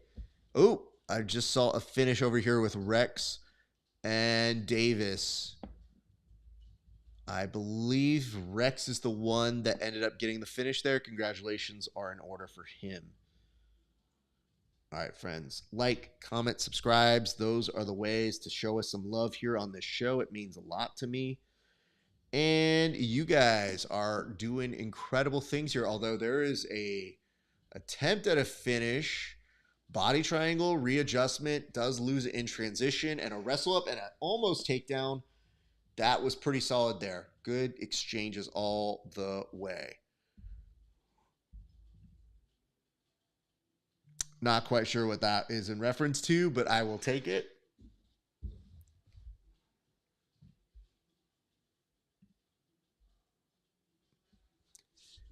Okay, what is happening here? Okay, Kaivon is on mat number 3. If you guys are fans of his comedy, you may enjoy his work as a practitioner. He is not bad. Solid black belt. We'll see what kind of statement he is able to make here today. Woo! They're very fast on mat number 2. My eyes are very tired, so I will come back to them shortly. Ian Morkin, number 5, mat number 5. I thought I saw his face a little bit earlier, but Rafa Freya, I'm going to have to go with Rafa Freya as our PGF World. Yeah, see, I'm not even PGF World. I just work at their events as their pre and post shows. So, yeah, they're just like, that dude who does the interviews, brown glasses. Ooh, Rafa Freya's on an armbar. I think he's got that shit. Woo! His opponent rolled out, now looking to attack his leg. Rafa rechambers, going to attack his opponent's leg off of it. Reverse Unos, putting a little spice to it. Oh, that's a big opportunity for his opponent. He can capitalize off of it, but Rafa is just, he's a machine at this shit. Oh my goodness, that is so fast. We were right to put up that advisory for mat number 6. Mat number 6, in case you didn't see it, we'll repeat it one more time right now. Rafa Freya is not a joke, man. You definitely want to keep your eyes off of that guy.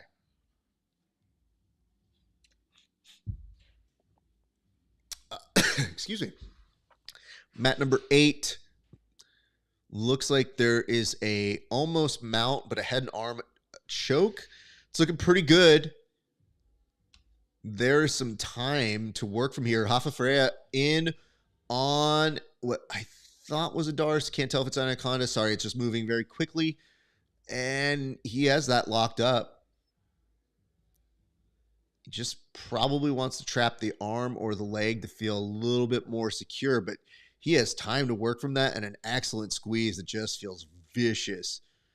Yeah, that's going to give him plenty of time to work from this position. Referee trying to stay on top of it, make sure his opponent doesn't go to sleep. All right, Ian Morkin returning back on mat number 5. Ian Morkin on mat number 5. I see on mat number 7, though, pretty cool exchange that's happening down there that did end. Rafa Freya uses that to come on top. However, he is not quite at points. Back on mat number 7, that leg lock looking better each time.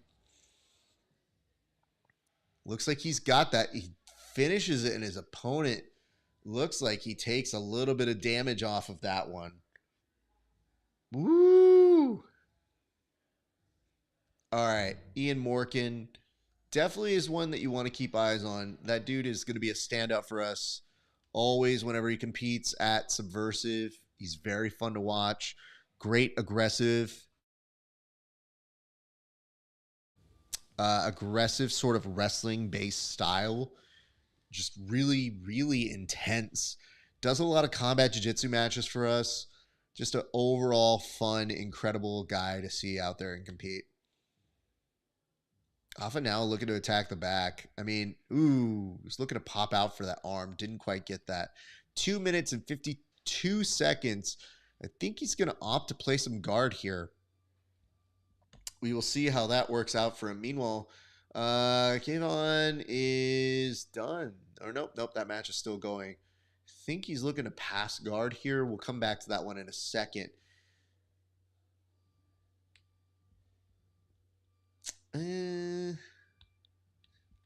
What is that guy's name? Anvu.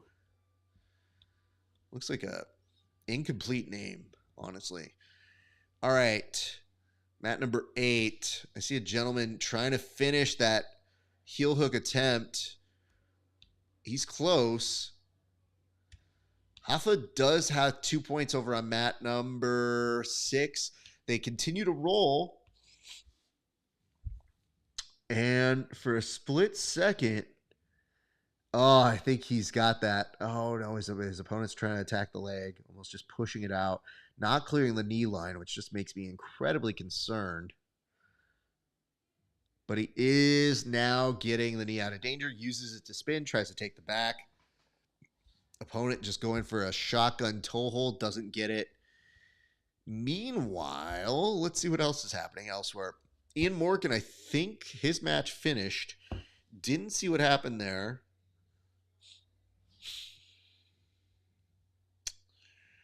Let's call that back up.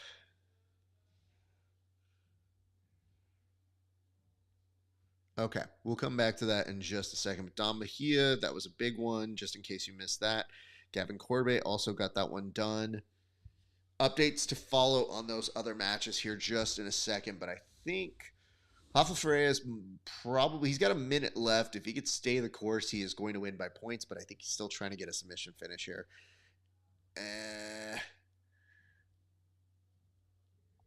Yeah, this is a dude who has no regard for his limbs or his opponent's limbs.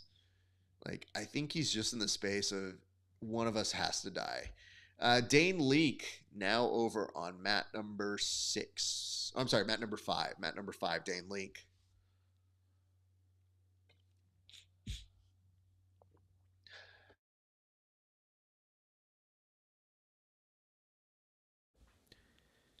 Well, they roll off almost onto another set of mats there.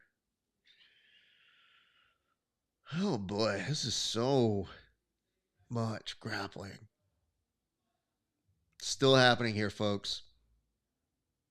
All right, if you are enjoying this broadcast, a like, a comment, a share, wherever it is you're watching, always goes very far for us here. They just finished in regulation, I think, over on mat number 2. And I think they go into overtime there. Rafa Freire celebrating as only Roberto Benini would over on mat number 6. Congratulations in order for him. Dane Leake, another PGF vet, over on mat number 5 right now.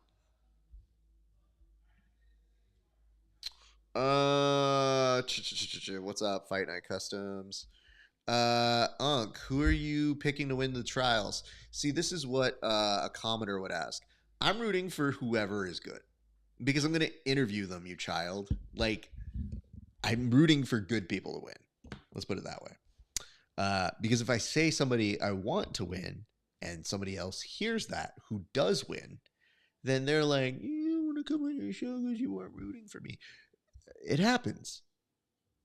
So, thus, I just hope everyone has fun and that the winners come on the show because we do extend invitations to just about everybody who wins. So, be excited. Hey, where are you? Aren't you supposed to be there? Ooh, I see on mat number 8, a leg attack there. If he could pass it over to the side, he's in much better business, but I do. Nope, he's almost there. That is a knee bar. That should be enough. His opponent's going for a toe hold. I mean, it's a desperation toe hold there. He's got a little bit more oomph to it now, but they both lose their position on that one. Is what it is. Says, didn't get the fun, so I'm a focus for West Coast. Well, good for you, young man. It'll give you time to continue working on your wrestling, but just for those who aren't in the know, Diego Sanchez over here. Diego is an up-and-comer over in the Los Angeles, SoCal region, continues to get higher ranked every single time. He's a standout for Up Next Fighting. He will be interviewed on the show at some time in the near future. We have been trying to schedule something, and once I'm done with Subversive, I think we're going to lock down a time to go train and interview. So, but he is a training partner for a lot of us out this way. General goofball, but has some fun finishes in the beginning of his AMI career. But if you listen to him, I'm not going to let him say any more because then you're just going to hear some nonsense. So I've said the compliments. Then we're done.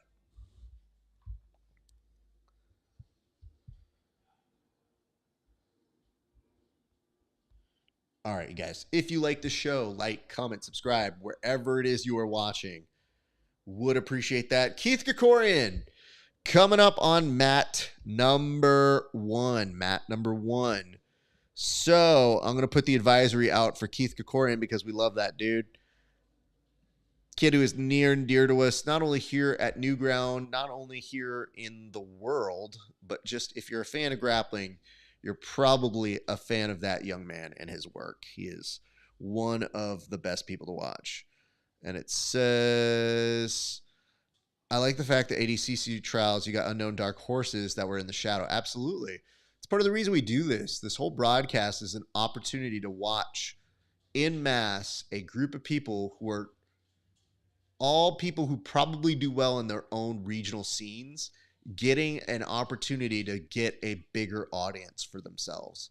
And I'm a big fan of always trying to keep eyes and tabs and ears on everybody who is pretty good. But there are people who, man, sometimes I don't even know. Oh, don't get it twisted. I know who's going to win, but I'm not stupid enough to say it on air so that they don't come on air. Again, this is how you can tell. Amateur question, amateur mind. It says, we better be using AI to clip these streams. I don't know. I have a perfectly functional clip guy that I'm sure could go back and do that himself. And this is the note over from Dave Paris Callahan that says, Keith is a savage. Of course he is. Incredible human being. But you might also want to keep eyes on mat number 2. Andrew DeGraff has been very fun to watch. It's only a minute into his match right now, but he is in on a leg attack here. He is very quick to action, so I would like to see him continue to do incredible things here, but he is one to watch. Let me see who else we got here. Dane Leake's still happening. Mat number 5. However, Dane looks like he is on the wrong side of a body triangle, so he's losing 3-0. And Andrew DeGraff getting it done so quickly that he busted up the leg of his opponent, who is able to walk on it. He's good. He's going to feel that tomorrow, though. But Andrew DeGraff continues on. Congratulations to that young man. This is how we have to put these advisories so quickly. We literally have to tell you, eek. I feel like 66 kg is the most difficult division. There's definitely a lot of standouts in that division. However, the largest division I want to say was the 77 kg. They were the ones I believe to start us off today. I think what happens is you have fish in the pond that are similar to Keith, your Gianni Grippos, like real monster bombs in that division. But we saw some good stuff in the 77 kg earlier today. So I'm very pleased with how everybody's marking out on that. Keith, again, mat number 1 right now. Keith is happening mat number 1. If you guys are enjoying this, like, comment, subscribe, every single where that you see it. Fabian Ramirez, Flava Flav is happening right now over on mat number 4 as well. But we are staying with Keith. We will not change our advisory. We will let you know, though, that David Stolisu is happening, or did happen. Reese Lefevre is happening on mat number 2 now. Mat number 2, that happened very quickly. David Stolisu got it done in about 7 seconds. Holy shit. And that was against Jaden Tucker, who previously in his match, I want to say, flexed at the camera. So I don't know much about that kid. I don't know the situation, but yikes. David Stolisu, I really need to get that verified, but I think that 7 seconds is the fastest submission of the tournament thus far in. And it says, after seeing Johnny's guard at that last tournament, I don't think that man is going to win it. You said it, not me, sir. I don't know anything other than we'll see. We'll see. And I see this note that says, Colby Gonzalez, BJJ. Thank you for that. Appreciate you giving us the posts and letting us know who's who that you're coming here to support. All right, guys. Likes, comment, subscribes. Likes, comment, subscribes. Wherever it is you are watching this, I hope you are enjoying your day. We have so much show to do. Oh my goodness. I'm seeing so many notes happen here, so please do us a solid. What's up, Zeke? I see you, brother. If you guys are enjoying this, throw us some comments. I'm seeing you there. I see a submission that just happened over on Matt number 7. Congratulations are in order for what I believe was Brandon. Brandon on Matt number 7. Keith, meanwhile, no points there, but I think he gets it done with a submission with a rear naked choke. Congratulations are in order to Keith Krikorian. Always good stuff, Coach. Appreciate that. Good to see you guys. Z, when is it your birthday, dude? I heard a rumor. Somebody told me it's your birthday pretty soon. When is it happening? Coach needs to know this. I got to plan accordingly. All right, Reese Lefevre, Matt number 2. Reese Lefevre, Matt number 2. That is probably going to be our advisory for the time being. If I revise it, I will let you guys know, but Reese is going to be the one to watch, I believe, on those mats. So let me go ahead and put on advisory for Matt number 2. Matt number 2 is our advisory. Oh, no. Z, that was not the right answer. As in Monday when I teach class? Monday? Noted. May have to do something to commemorate that. 2 weeks for you? Everybody got a birthday right now? Y'all people couldn't just enjoy the holiday? Like, bro, in 2 weeks it's Thanksgiving, man. We don't got time for a birthday. What are you talking about, bro? Yeah, you aren't. I'm so sorry. It's not super great for you, dude. I can't promise you what is going to happen, but I will tell you when you come to class, we'll have something for it. And you have to come to class. I don't want to hear this bullshit that you weren't available. So, all right, let's look and see what we got. Isaac Cordova, Matt number 3. Isaac Cordova, Matt number 3. Keep in mind that Cordova has been a standout so far. We'll see if he's able to continue it on right now.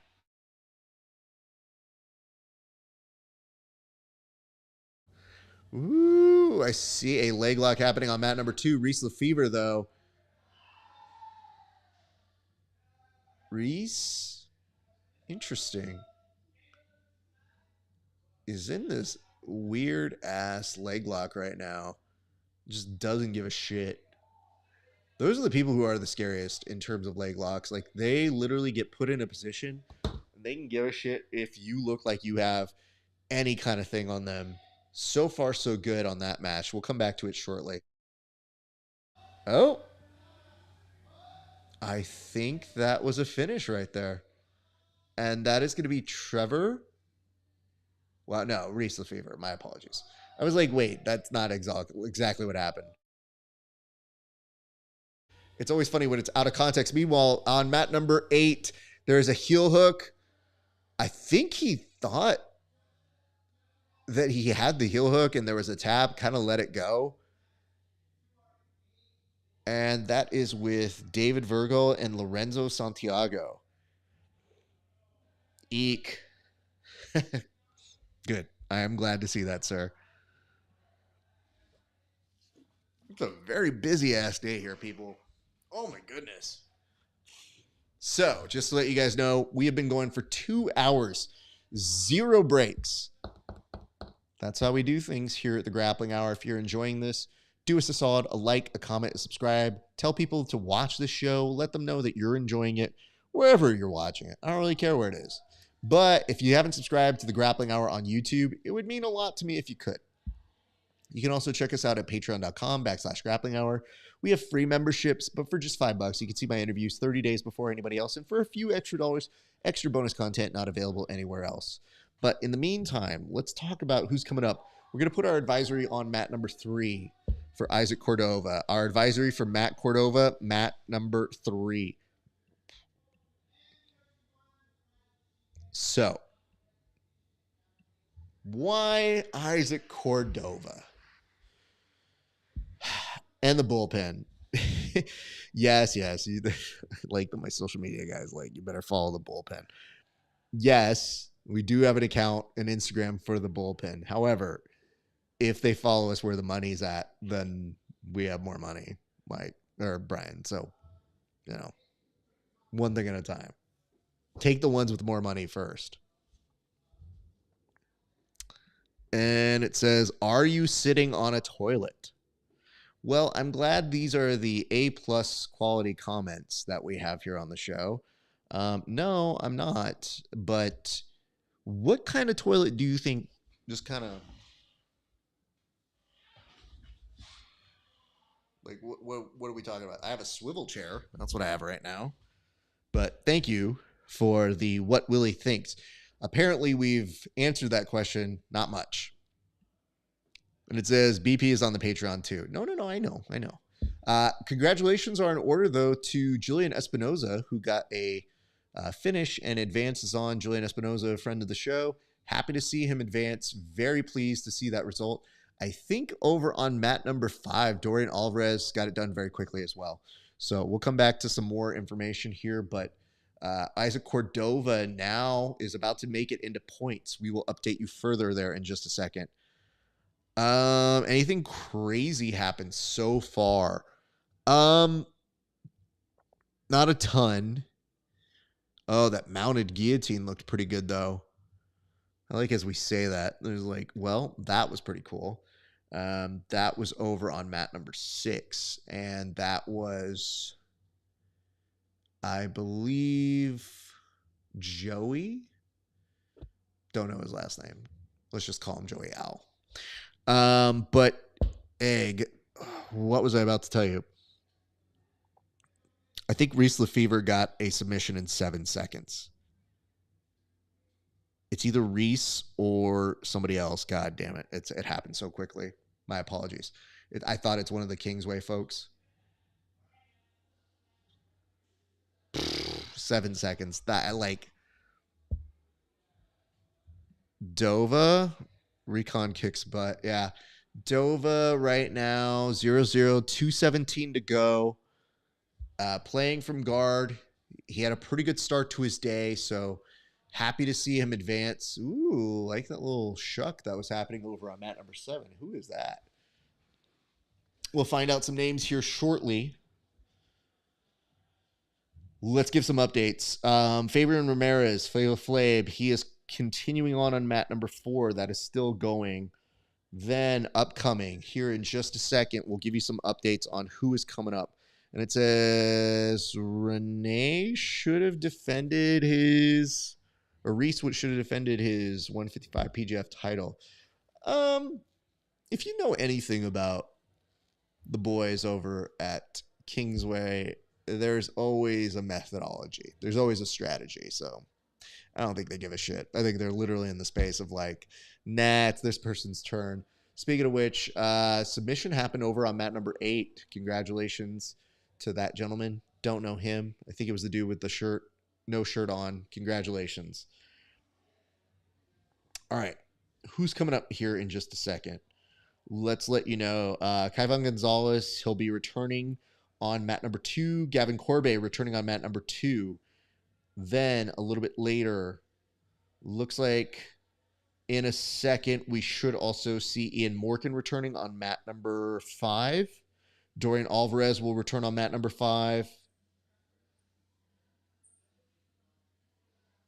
And those are... Oh, Dom Mejia is going to return back on mat number 8. That's going to be one to watch. Dom Mejia was off to a very good start today as well. Surprise, surprise. It says, we'll hang out later, but I have my Dollars Volleyball Club streaming, and my eldest son's final college football game is about to start. Well, I hope they both do well, sir, but, you know, you got to go be a dad. I can't really make fun of you for being a good dad. I want to. I want to be like, man, how irresponsible of you not to watch this as it's happening. But you're watching your kid, so can't really insult you for that. What's up, Cholo Renas? What's up, brother? I hope you are coming Monday. I don't know if you know this, but it's going to be Z's birthday on Monday. There might be something special we need to do for Z's birthday. I think. Uh-oh. Mat number 1. Somebody is sitting really sad on the ground. I think he is injured. What is that one dude with the, like, proton pack backpack doing? Is that, like, water? He looks like he's got the sprayer for the tournament. And he's also wearing a cowboy hat. Bro, too much. You're doing too much. Can't deal with that. Saw a submission finish. Looked like an armbar happened over on mat number 8. Congratulations are in order for that young man. And that looks like it was Chris. Is that Conklin? It's Chris something. Too tiny of a name to figure out. Cordova, though. Ooh, his opponent. Carlos. Spicy. Very angry. I will tell you this, though. If I know something about Dova, that's actually when he has the best brought out of him. So I don't know how he's going to take that. I don't imagine he'll be taking it lightly. So 2 minutes, 21 seconds from Dova Dog over on that side. Again, if you guys are enjoying this, like, comment, subscribe. You can find us at Grappling Hour on all major platforms, Instagram, YouTube, Twitch, Twitter, Facebook, all that good stuff. And also follow us at the Bullpen on Instagram. Otherwise, my social media guy is going to yell at me. Brian, did you hear that? It's a hard job here, people. Yeah, we got to stop down over on mat number 1. Meanwhile, on mat number 2, a little bit of an attempt on a leg lock there. He's pushing knee lines clear, so I think he'll be all right for the immediate time. But his opponent has a great grip over on the top of the foot. Meanwhile, mat number 4, it's going very, very fast. That could be a heel hook finish over on mat number 4. Keep your eyes on it. The gentleman without the rash guard might be in trouble here. Yeah, I'm not sure he's reacting fast enough. That leg is still safe at the moment, but mat number 4 could happen very quickly.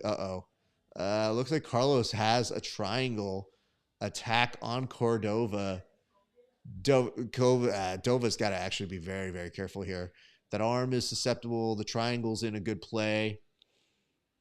That's a tough spot to be in. And even if he survives it, now it puts heavy pressure on him to put a lot of emphasis. And yes, over on the bottom where I told you on mat number 4, the gentleman looked like he wasn't going to get out of that leg lock. Didn't. So we were right on that. Congratulations are in order for that dude. They took away his name. Literally, I don't have enough time to see the names. They literally just escape it by the time I'm like, oh, who got that submission? And then it just lower third, done. We got to move on. Who gives a fuck? This dude won. I unfortunately think 2 things. I think, too soon, Raf, too soon. Dova got out of the triangle, but he's got 38 seconds to pass. And a pass is hyper necessary because if that goes to decision, that is 100% going to go to his opponent for the amount of attack time he had. That ride time in that triangle, it's heavy. And he has been very aggressive. So Carlos Sanas, he might be looking at a win here. Dova, it's got 21 seconds to make something happen. I'd love to see it happen, but it is short on time. Yikes. And dude, this guy is just savage. That takedown he got was just extra salt on the wound. That should be enough to get the points for him. Congratulations to Carlos Sanas. That is a tough dude to beat. So major props to him. But Dova's a pal, so we always try to ride with our friends here at the show. Big ups, Dova. I know you're going to come back stronger, brother. But I would say keep eyes on that gentleman. We're going to go on over to mat number 5. Ian Morkin. Ian Morkin is coming up there, so let's put an advisory on that. Morkin has had a pretty good day so far.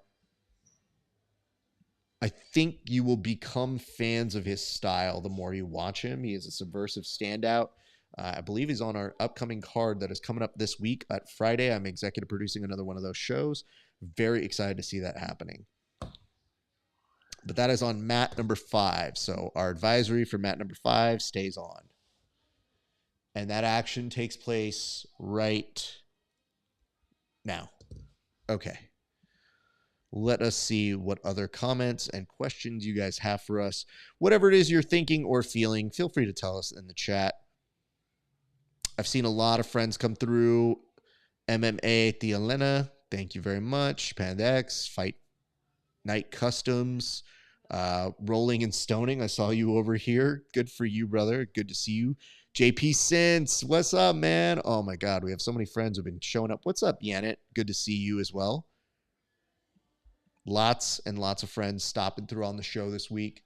Ian Morgan in on an armbar. That's a pretty good start. Meanwhile, mat number 2. Looks like a submission was attempted there. Doesn't quite get it, but that's going to be good enough to give us some time. Dova, though, going over to the refs. I'm not quite sure. Oh. That's a 0-0 score. Huh. I'm not sure what's going to come of that. I thought they were going to give those points. But he was in turtle. I wonder if it has something to do with the slam. But Dova is talking to the referee. So they have the camera firmly squared over. Normally they keep the camera on the action, but there is the action.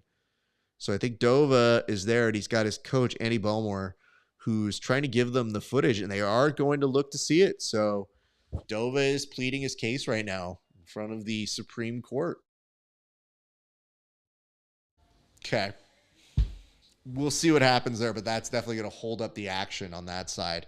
Ian Morgan, though, trying to loosen the arm. The referee is in the way of the camera.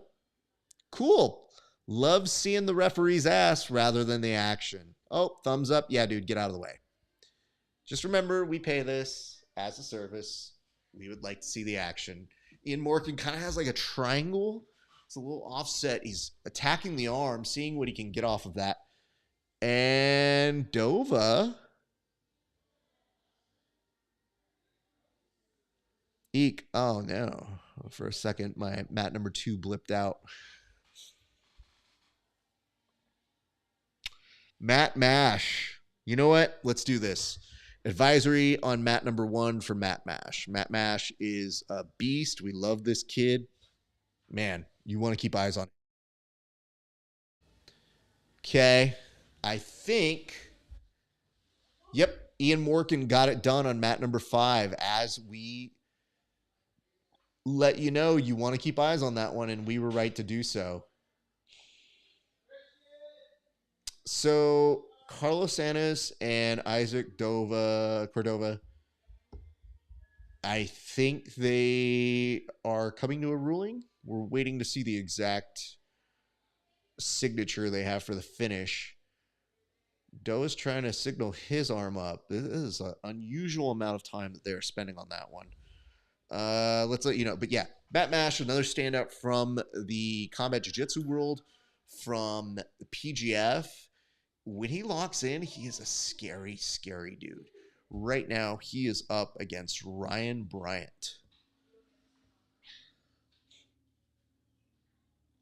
We'll get you an update here on him in just a second. But in the meantime, we can tell you that Kayvon is back on mat number 2.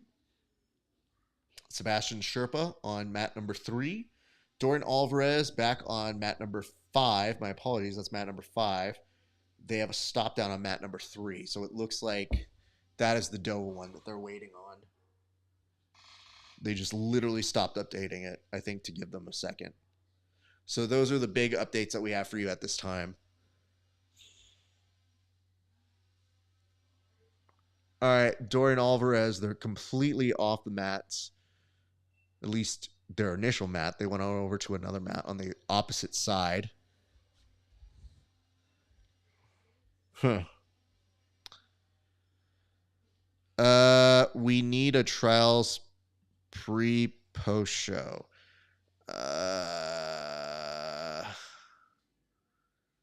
Yes. Flo needs one. Does this show need another one? No. No, I'm going to be pretty dead after this. But in general, yes, they do. I don't know that they need the Flow one, because I've seen the Flow one, and you know what I'm saying? Like, they could use us, so I think you're right on that regard. And it says, do you have a start time for anything? Didn't see brackets loaded on Smooth Comp. Okay. So, I'm a pretty meticulous planner, And nothing upsets me more than when we do this, than when I have to see how late it takes for them to update all of their shit. Like, the brackets weren't released until somewhere around, at least I didn't see them on Flow until like 10, 9 p.m., somewhere in that region. I was setting up here at the gym. It was annoying. But having said that, I'm not even sure. I haven't even looked at Smooth Comp today. I don't know exactly what is on that broadcast or what they put on there, but you would assume they should have some stuff up there that just tells you, here's the time, here's what this is. No, none of that. It's very annoying. So it's a lot of me trying to piece together stuff. But that is a large reason why we do this show, honestly. Like, we do this show so that you guys can kind of have a fighting chance to know what's coming up and where you can watch things. Is no bueno. To a meticulous planner, it always looks like you could do better. But nonetheless, very happy to see you guys joining us. We have a lot of stuff happening right now. If you guys want to tell us somebody to try and look out for, we will do our best to do so. But currently, I am looking at the notes here. Matt Mash is ahead 3-0. 3-0 on Matt number 1. And he is 15 seconds potentially away from winning it. There's a submission attempt over on that Matt number 1. I'm not sure it's going to hold. All right. That's going to be enough to get Matt Mash the win. Congratulations are in order for him. Oh, referee's coming over to just double check something. Okay. We'll come back to that one right now. Kaivon back on Matt number 2. All right. So that's Matt Mash 3-0, I believe, picking up the win on that one. Dorian Alvarez in his round of 32. I think if he wins that one, he should be assured an ability to advance for the next day. So that is happening over on that side of the world. Okay. That is looking very promising. Congratulations are in order, I believe, for Matt Mash. We'll wait for just a second here. On Matt number 3, they are still waiting for the update on the Cordova-Carlos Sainz match. So I'm not sure what the discrepancy is. I will try to keep eyes out for it. But it is it's an interesting start. Let's just say this.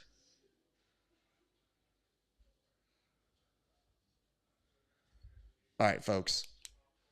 Let's keep things rolling here. Jacob March on mat number 1, Fable Flame. Mat number 4.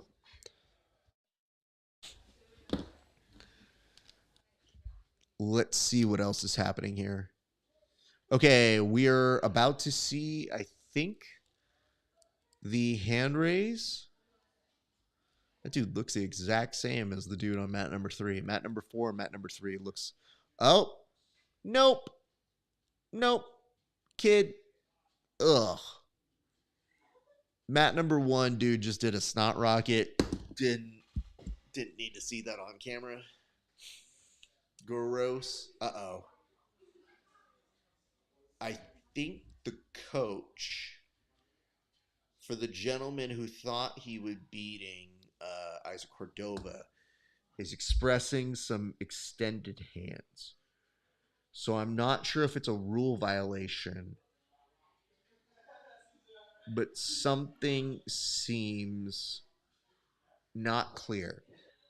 And now the kid who is competing against Dova does seem a little bit in disbelief. Yeah, I'm not 100% sure what's happening there. We'll stay on that one. We'll report as we find out more. Eek. That one kid on mat number 6, he impressed me. But Dorian Alvarez gets another submission win, or no, it looks like this might be a points win.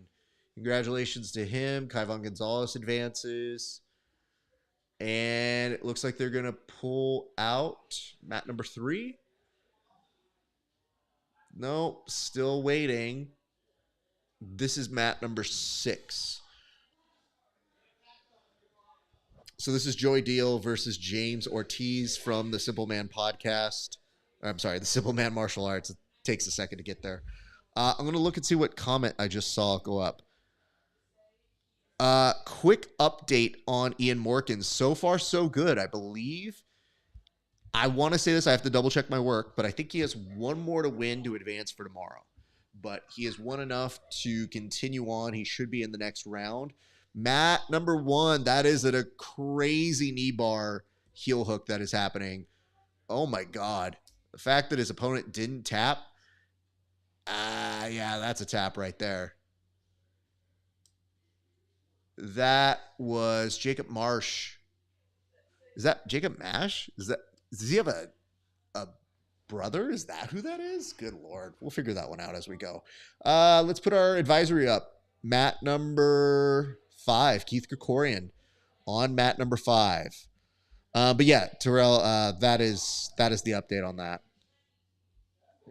Chris, any upsets yet? Great question. I haven't seen an upset that hasn't made sense to me functionally yet. I have seen mostly some good folks go out. They finally did the announcement, and it looks like Dova is out. It looks like his opponent does uphold on the win.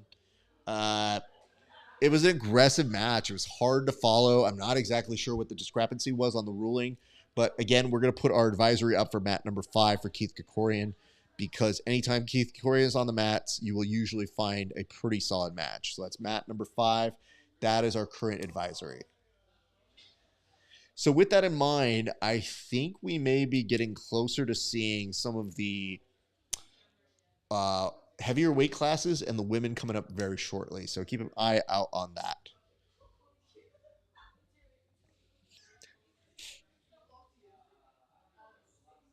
Okay. By the way, just to let you know, 2 hours, 24 minutes, not a single break yet. Would love for you guys to give us a like, a comment, a subscribe, wherever it is you're watching, because who else is doing this? Legitimately, riddle me this, Batman. Who else is doing a ridiculous long broadcast to watch for you for free all of ADCC? And I should answer this question. Can you show it? Can I? Yes. Will I? No. Here's why. People who are behind this do know me. I hope that's pretty clear.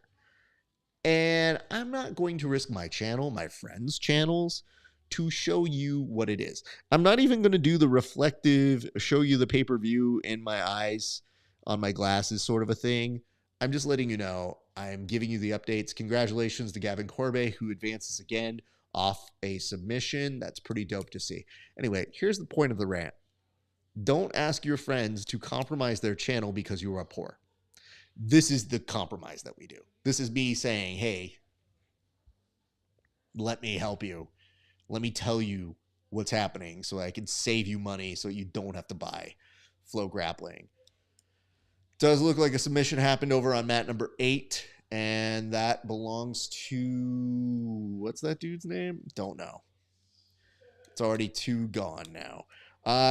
Julian Espinoza coming up on mat number 8, and Keith Krikorian looks like he got it done over on mat number 4, mat number 5. Sorry, mat number 5. Keith Krikorian got it done on mat number 5.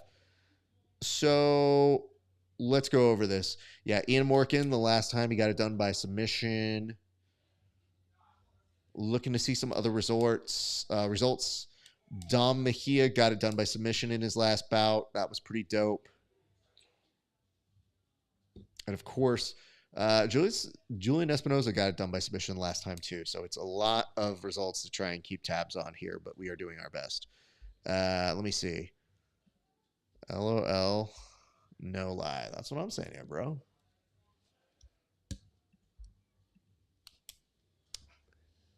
Okay. what is coming up? So on the docket right now,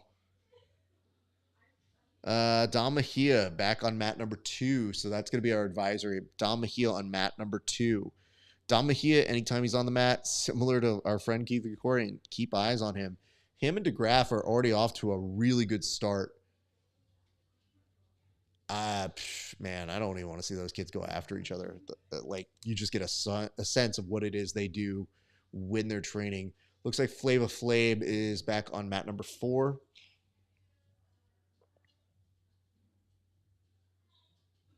Love this patience here by Dom Mejia. Really solid.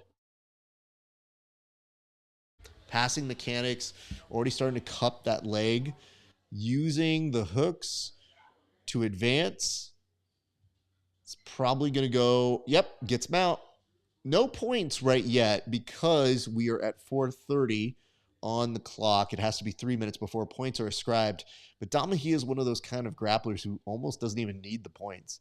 That dude can get it done very aggressively and very quickly. So that is what's happening over there. I will give you some updates on who's coming up here in just a second. But in the meantime, I will tell you this. 400 people less competing today. It's good business for your boy. Means this shit's flying by way faster. We might actually be done somewhere by like 3 p.m. today. And that would be a blissful. Dom Mejia, head and arm choke. In mount. Taking his time. Making his opponent suffer. Meanwhile, mat number 7. Like the look of that. This dude looks very chill. No rash guard team dude on mat number 7. Taking his time. About to take this arm from his opponent. Let's see some notes here. It says Alec still haven't come up with. No, Alec isn't going to go. Oh, that might be a knee bar there, dude. You don't want to do that shit. Ooh, that arm is coming in danger right now. Oh, no. This dude is making a choice. All of these pathways are looking worse and worse by the second. Oh, no. Dom Mejia didn't get the submission, so that just made him angry now that they're in points. And his opponent thought about trying to wrestle up. Is now looking at his guard to save him, but Dom Mejia already essentially passed the guard. He's not quite fully established in mount, but he's taking his time. He has double underhooks, good head pressure. Now from this, his opponent's trying to take it a moment here. You know, Roman Cordova is trying to figure out what to do. Ooh, armbar, almost. Oh, man. You ever just watch somebody roll themselves back into an armbar? Eek. Oh, man. Mat number 5 is very fun and spicy right now. I do like that a lot. Okay. Dominic Mejia standing back up, looks for a shot, doesn't get it, gets stuffed. Let's look at a couple of these notes here. And it says, the Combat Academy, love you, Raf. Oh, likewise, dude. Wish I could be training with you guys, but, you know, obviously doing this here today. And, like, honestly, soon I will be over to train. Combat Academy over in California here. SoCal, excellent open mat. Happens on Saturdays, I believe, 11:30 to 1:30. Could be wrong. Apologies. And it says he is plotting on these people getting the sub early. Yeah, no shit. But no, Alec, he is going whenever they start, I think, the heavier category. So that's coming up. Dom Mejia straight into a savage mounted triangle. Now looking to attack the arm, gets the tap. Easy. Puts up a single fist just to let you know. Mama, we did it. Ooh. Good work by Dom Mejia, who's looking formidable. I have to be honest. When you're looking at people who are potential spoilers, Dom Mejia has to be in that conversation. I'm not sure how much he was in it. You know, I'll be honest. I didn't pay attention too much to whatever they wrote. I saw some articles going up and I was just like, you know what? They never get it right. So why am I going to waste my time? But them giving props to our friends, always down for. So I do appreciate that. Let us update here and see what we can find out as what is coming up next. Reese Lefevre coming up on mat number 3. It looks like that's happening right now. And he's up against Carlos Sanz, who was the person who was up against Dovadog. So he had some time to rest. We could say that much there. Gianni Grippo is going up against Anvu. And that is happening on mat number 7. Flava Flav, Fabian Ramirez happening on mat number 4. Mat number 4 for the two of them. Matthew Cox now making his way onto mat number 2. That is happening. It just took off right now. And I think that person was... Oh, Anvu was trying to attack Johnny's leg. Now maybe giving up his back to that. But this lets you know that we are starting to see the emergence of the 88 kgers. So the 88 kgers look like they are slowly making their way into the next scenes. Can't say it enough, though. If you enjoy this, like, comment, subscribe. Like, comment, subscribe. Wherever you are watching this, it does mean a lot to me. Y'all are such great people to be watching along. It is a marathon. This is really what it is. I tell people it's like when you host one of these things, it's essentially doing a 4 to 5 hour telethon that day. Sometimes it's even longer, especially when we do our long ADCC broadcasts. So, yes, in case you are just chiming in, Reese Lefevre, I believe if he wins this, makes it to tomorrow. So that's happening on mat number 3, and he's looking pretty good right now. So Reese Lefevre, 220, no points either way, but he's in a prime position to do where he does his best work, which is attacking the legs. Flava Flav looking to attack the back. He does have that. That should give him points right now. At 2 minutes and 30 seconds, Gianni Grippo does get it done via submission, it looks like. Yes, he does. Congratulations are in order for him. That just happened on mat number 7. That was mat number 7. Matt Cox still on mat number 2. We are staying with that action for the moment. We will return to other action here shortly, though.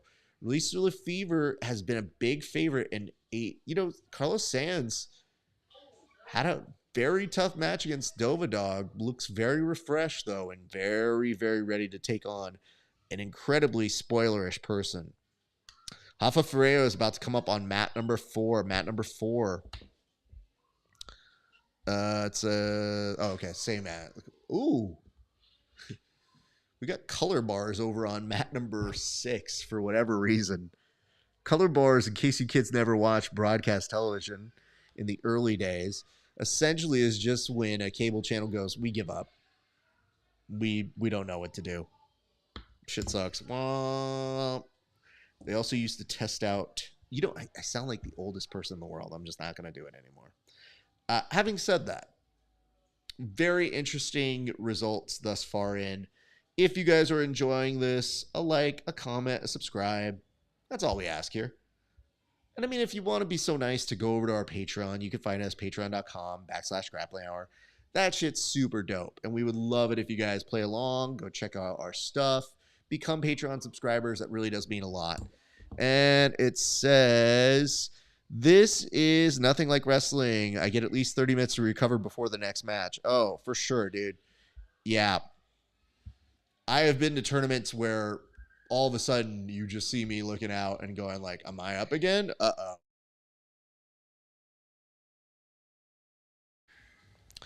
I definitely have been to tournaments where they're like, did you just go somewhere else? And I go, yeah. And they go, nope, sucks.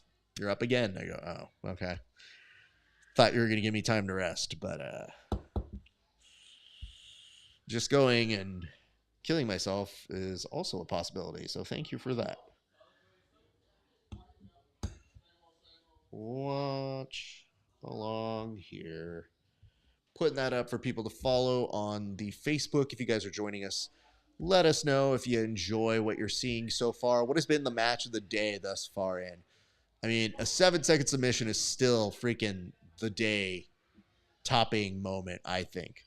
And I'm going to actually take a look to see if... I wonder if Flow clipped it. If they are smart, they would. I know the statement I made doesn't necessarily happen all the time, but does look like that. Michael Sands, yep, they did put that in there. Did give some props to Jet Thompson. Yep. Gave some notes to Max Hansen, Cameron Hurd. So they're giving credit to all the people that you would expect them to. They're show ponies, if you would. All right, Reese Lefevre in on overtime right now, maybe looking to pass the guard against Carlos Sands, who's doing a pretty good job of trying to stop the pass. We are talking about flow. I mean, sure, dude. Flow is not the best. But, man, congratulations are in order for Rafa Freire, who will continue on, gets a submission, and will move to the next round. All right, Reese Lefevre now has 2 points. 2 points over Carl Sands, and still has 1 minute and 36 seconds left to work. So even if he stays out of trouble, that's going to give him some trouble to look at. Speaking of which, we're going to now look on over to mat number 7. Mat number 7, that is Andy DeGraff, who's been off to a very, very strong day. Let's put him as our official match to watch right now. So that is mat number 7 is our advisory. Mat number 7 is our advisory. And Reese Lefevre looking to try and take a leg home from Carlos, who is holding him off. I think he's trying to see how much time he has left. But Reese, like a mechanic, does excellent work in those positions. All right, because we're starting to get the bigger boys out, you will see things move very quickly now. I do believe and I could be wrong here, I thought it was the 88 kgers had about 100. And then the women's had just about as many in the middle category as the men did at plus 99 kg, which begs the question, should these men just be grateful for their opportunity to have a free bid in a world where these women who are competing this weekend, it's essentially meaningless?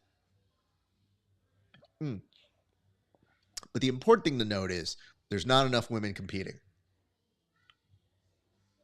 They should be lucky that they get their shot, because you need to have numbers like the 99 kg category, which has 45 people? 45 people. But who's counting? Ooh, on the bottom, that is a Kimura, power Kimura for a sweep. I think the opponent was thinking about tapping right there. I think you're about to see a tap. Ooh, yep, does get it. They stop it immediately. Oh, no. Oh. And he's good, I think. At least the camera is panned down. And you won't get to see the hand raise because they were too busy pointing the camera at the floor. Womp womp. Hey, speaking of submissions, over on mat number 8, it looks like there is a head and arm choke. The face is turning an entirely different color. But now, yeah, I would start attacking the wrist, bro. You want to start blocking things out at that point. But you've still got a pretty good head and arm here. You just don't want to burn out the hands. That's really what you're looking to make sure you stay healthy on. Okay. We're about to take a quick look. All right. Andy DeGraff still happening. Mat number 7. 0-0 on that side. So DeGraff, and it looks like Tristan Sains, those two are going to be at a standstill. So it's going to come down to some wrestling there. And back on mat number 8, that pressure is relentless. He is still looking for that head and arm, may not get it. Kayvon Gonzalez on mat number 3. So mat number 3 is where that is happening. Let us see if we can give you some updates elsewhere. I can tell you what is coming up here in just a second, but in the meantime, if you're enjoying this, a like, a comment, a subscribe wherever you are watching would be incredibly appreciated. Well, I can tell you this much right now. We're going to clear 3 hours easy, no problem, with no interruptions, no breaks. So I think that's worthy of just getting a like, a comment, or subscribe. And if you're watching somewhere other than the Grappling Hour, I would love it if you take a second, go to Grappling Hour on Instagram, YouTube, Twitch, Twitter, X, whatever you want to call it. I don't give a shit. I don't call it X because I don't recognize it. But give us a like, give us a follow. Would mean the world to us. So thank you so much for your advanced pressure and passing that you do to make your way on over to giving us some love. It does go a long, long way for us here. Thank you. All right. We're going to check things out on the other side of the world. I'm going to look to see what other notes and observations you guys have come up with here. But this is really incredible to see all of you guys getting up early to watch along with the rest of us. And it does look like Kayvon Gonzalez is out of the tournament now. So congratulations to his opponent for getting that done. Keith Krikorian will get an advisory. Keith Krikorian is coming back on mat number 3. So we're going to put an advisory for mat number 3, folks. Keith Krikorian will return there. Let's look to see who else is coming up. Flava Flav is still happening on mat number 4. And let us move now. I think that's the overtime period on mat number 8 with Jacob. Jacob's been doing great. It's really fun to watch him do his shit today. Somebody's going by the name Patty Ice. Of course, it's a 10th Planet person before you ask, but noted. Patty Ice is on docket. Keith Krikorian happening right now. We'll come back to that. But Keith is on, my apologies, I just had it. I thought Keith was on 3. Yes, Keith is happening on 3. He's currently on bottom. We'll give you some other updates here. Rafa Freya about to make his way back on over to mat 4. Rafa back on mat number 4. That's happening very soon. DeGraff back on mat 7 still. Yep, and they're about to go to a referee's decision. That'll be very interesting to see how they play that one. Gianni Grippo is coming back up there, and Ian Morkin is about to make his way back to mat number 7 very shortly. So Jacob Howarth, friend of the show, is about to make his way onto mat number 8 in just a second. So keep eyes on those folks. And I think Tristan Sainz is going to get the upset win over Andrew DeGraff. DeGraff, a beast into his own right, but they go to a scoreless match, but he gets the referee's decision there. So that is a very fun one to watch. And it says, damn. Just got me for 155. LO. I thought it was for 1 month. Yeah. How do I say this? You have it for a year. Now, will you watch other things? Probably not. There's other content, but most people here don't. Like, they don't. Polaris is coming on, and apparently they're trying to make a Polaris versus a Who's Number One. Sure. Okay. I mean, they're both good brands. I don't know that I need to see them go against each other. Like, I don't know that I need a crossover. I think they exist in their own worlds. And I think Polaris does an excellent job of giving a spotlight to the people across the pond. So I think that's good. Who's Number One is supposed to be like a showcase event. So having those two go up against each other doesn't make logical sense other than just we want an event and we want to give people the opportunity to go against each other. I don't know that I want to see that one there. That's just my opinion. You guys might be into it. Keith passing the leg to the other side. He's trying to control his opponent so he doesn't stand up all the way. But Emilio Hernandez really trying to work as best he can to get his leg free of that danger. That knee line still in danger. Oh, Keith was thinking about a wrestle up, but nah, it doesn't get it. He loses control of the leg. Now we're at the points part. So it is the wildest thing to go from 0 points to points. And you know what? That actually might be a good exercise for my kids to play. I think we might have to do a points versus no points session. Now they're not ready for ADCC. Let's be very clear. But I think it's a good exercise to do every once in a while. All right, let's take a look at who is up right now. We will remind you guys who's on deck here in a second. Ian Morkin back on mat number 7. So friends of the show, Ian Morkin happening mat number 7. Keith Krikorian in on a leg. I think he might have missed the small timing of it, but he has a great grip to readjust. There is a heel hook opportunity, but more than that, he has snapped. Emilio does a great job, gets the leg free over on that side. All right, Ian Morkin in on some incredible work already. He has his opponent on the ground. We're going to try and move the legs, so we're already off to a good start. Keith Krikorian in on the back, though. So now with Keith on the back, I think he's got plenty of time to work. It's a minute 52 for a rear naked choke opportunity. And just the way I know Keith, I think he's got a good shot at finishing it here. And yep, that's going to get him the tap right then and there. Keith Krikorian advances. And I think with that, Keith Krikorian will make it to tomorrow. So congratulations are in order for him. Let's go ahead and look at mat number 1. Mat number 1, the gentleman named Patty Ice. Now, listen, dude. I guess they have to go by whatever you put on Smooth Comp.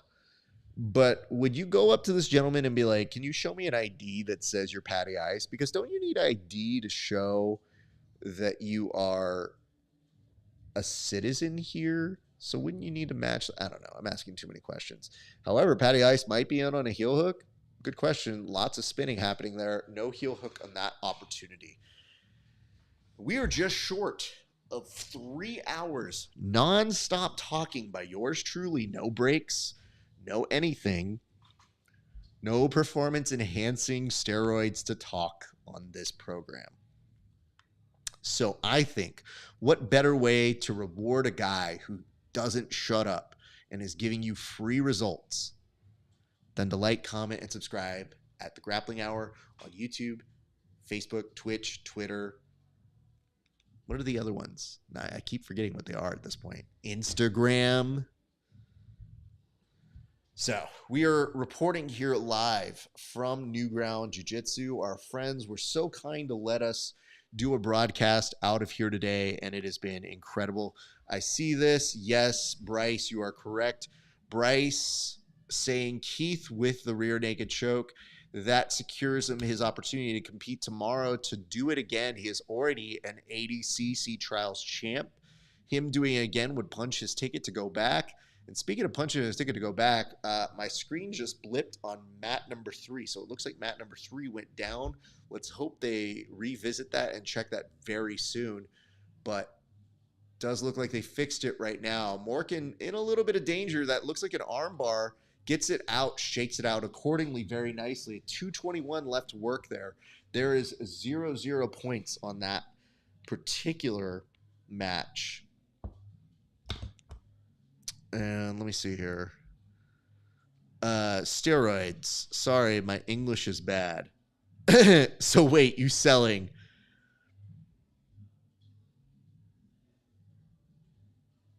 No, I think your English is just fine. I'm going to be the first person to get USADA tested in the comment section.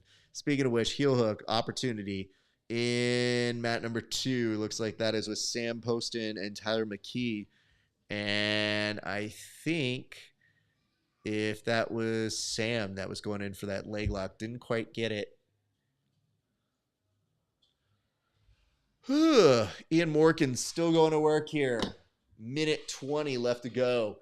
You have to feel, though, that Ian really wants that to go into overtime, honestly, because his gas tank is good.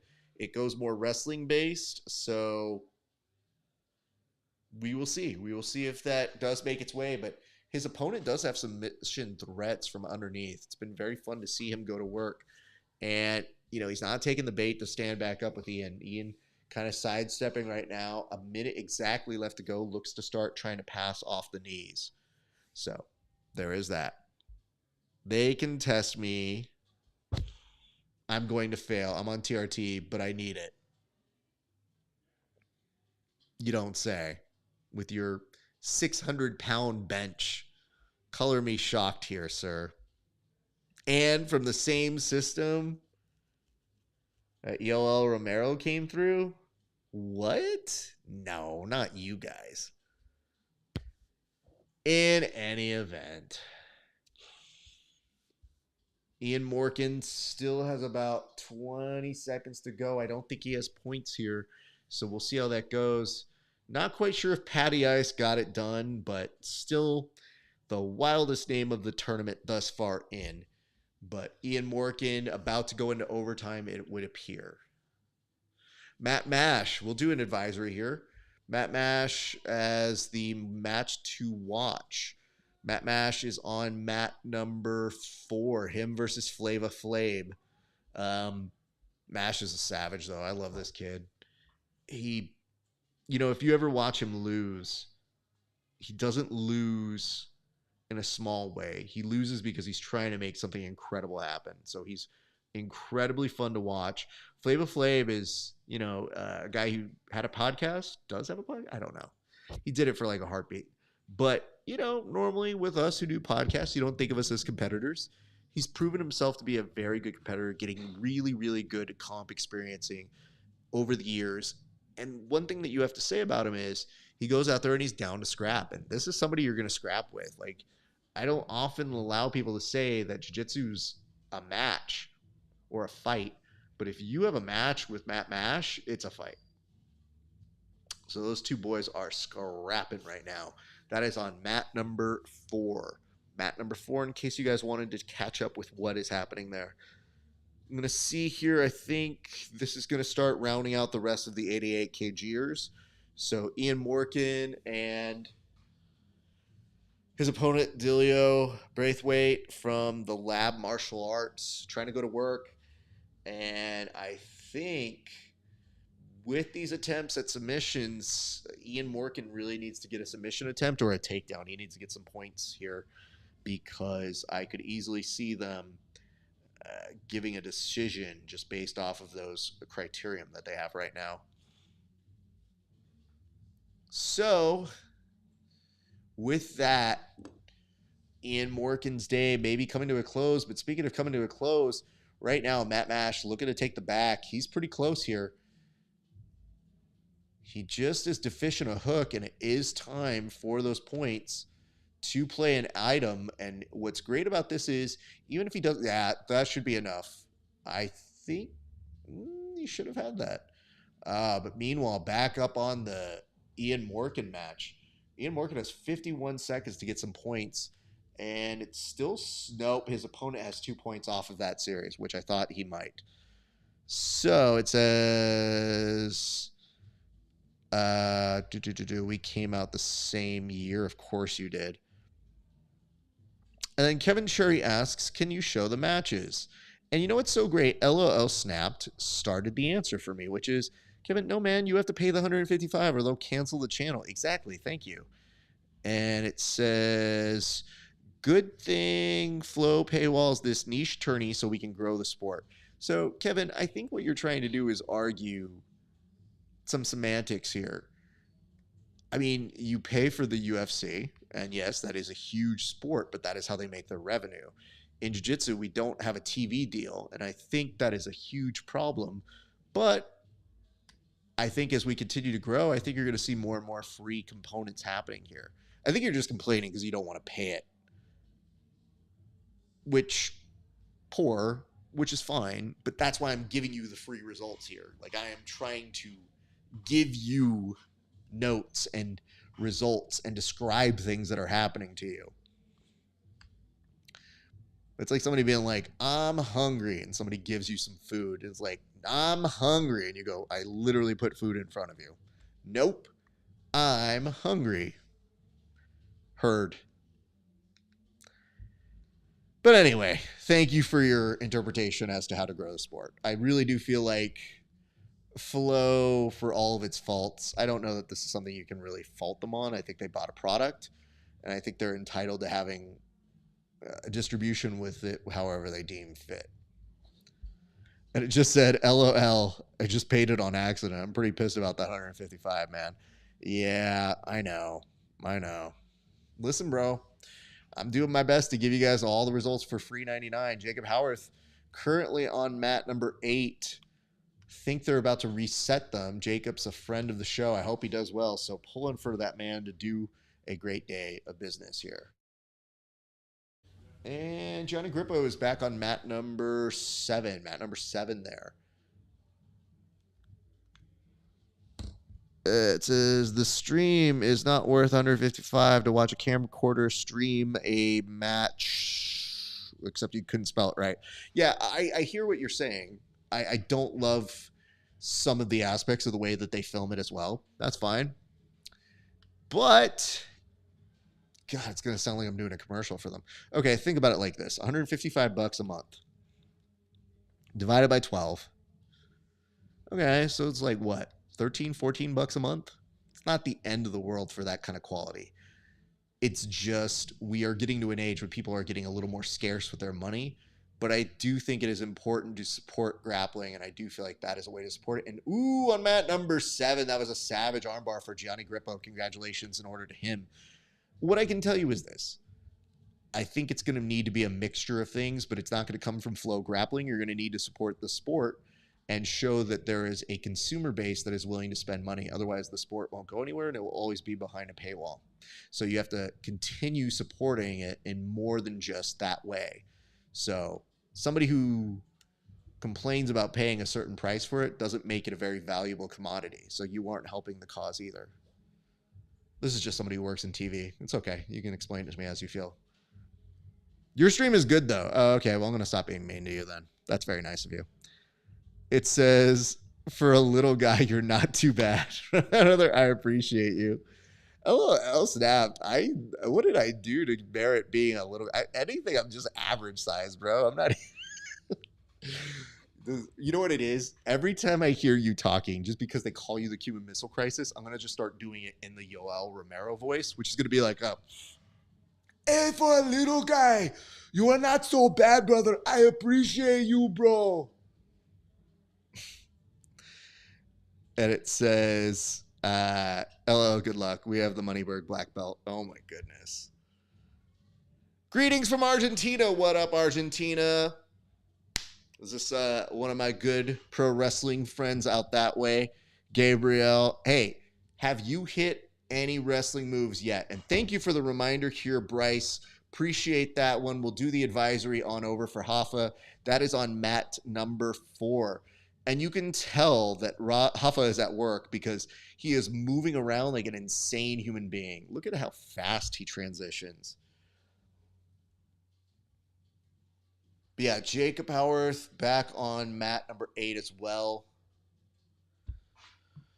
Whew, that is a busy-ass day for all of our friends. So many people competing today. It's hard to keep tabs on every single one of them, but I think we've been doing a pretty good job so far. And guys, guess what? We're coming at 3 hours. Look at the timestamp on this bitch. 3 hours nonstop talking from this guy. Have not taken a break yet. I will at some point, I'm sure, but like, come on. If you haven't liked, subscribed, or commented, or done anything, like followed my page, like, bro, I'm giving everything to you guys. Most of you guys can't even roll for an hour. I literally just talked for plus time. And who the fuck downvoted this shit? I'm gonna find you guys. I'm a sick LOL snapped on you guys now at this point. It says, you should have seen when Alec had me on his stream. It did numbers. Good to know. I appreciate that, man. Oh, Alpha Frey gets it done with another submission right now. Congratulations to him. That is what's up. And it said, LOL rematch against Riley Golden. Absolutely. Looks like we're about to go to overtime with Jacob Howarth. Is that what we're doing? Yeah, overtime on that side. Hoping good things from my boy Jacob. Let's get this shit done. Armin Fathi on mat number 6. And I think that's the latest one I'm seeing. We'll get some updated versions of what's happening here. And it said, this man might be the AI. No, this man might be the AI. No, you the AI, my friend. How dare you say that about me, Yoel Romero? I'm #1 in heart. I gotta be careful about how much I do that. I'm talking all weekend long, so I want to make sure I don't fucking blow out my voice because I'm doing a fucking Yoel Romero voice. No, it's just talent, dude. That's all I have. Thank you. All right, come on, Jacob. Let's get this takedown, brother. Let's do some sort of points. By the way, everybody, if you do enjoy this, again, like, comment, subscribe wherever you are watching this. I'm going to tell you guys, we are now currently firmly in the 88 kg category. So, in theory, I think this would be the one I compete in. Yikes.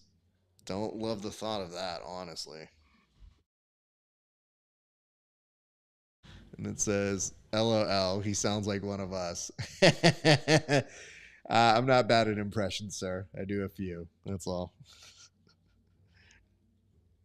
Gabriel, you still here, bro? You got to tell me what's going on. How's everything going in Argentina? Are you watching along? Did you order it? Are you not watching it? You got to tell me what's going on there, bro. Okay, I'm looking to see.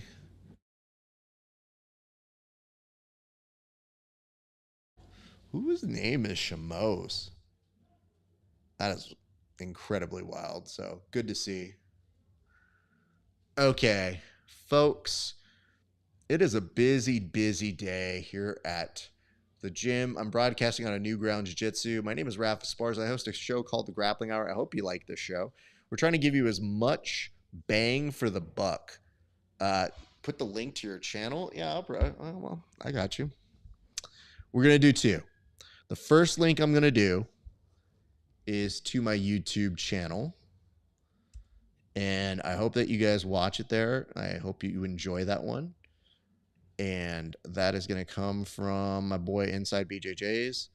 And then I'm going to put up my Patreon because I would love for you guys to see the interviews that we will likely get with people who do end up winning this. So one thing about us here at this show, I am pretty fast at booking whoever ends up winning these things.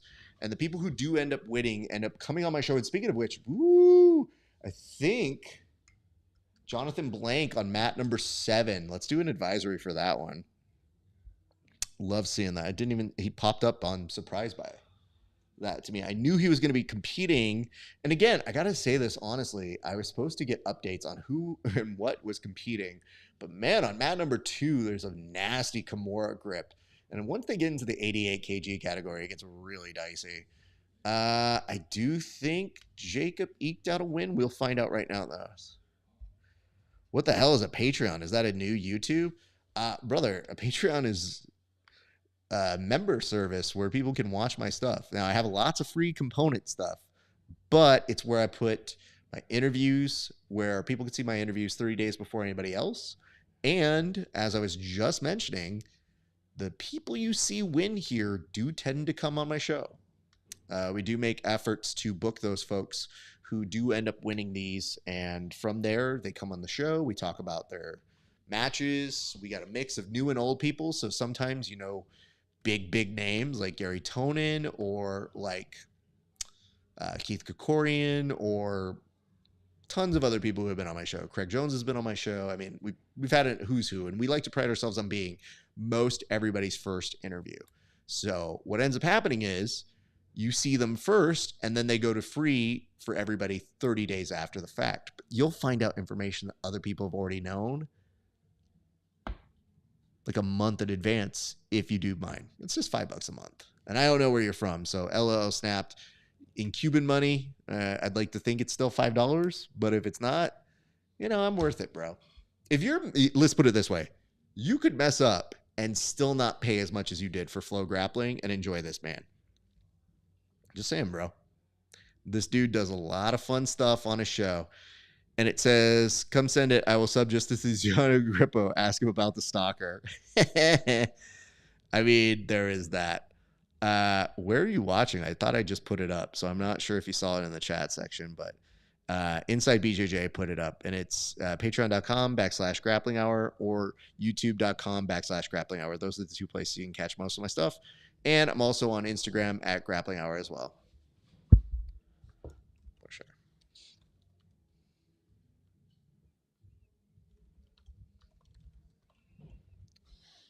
It says, I'm in Texas now. I know, but I don't know if you're still trying to pay in Cuban money. Don't tell me how you do things. I don't know.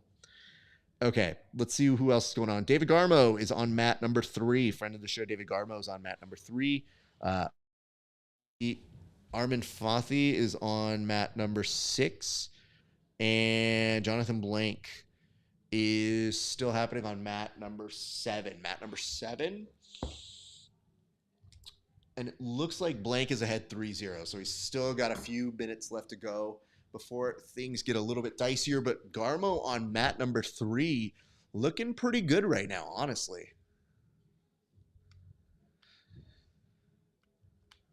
Oh, it says, oh, look, I'm on the real channel. Look at that shit. Welcome to the show. Appreciate you being on, sir.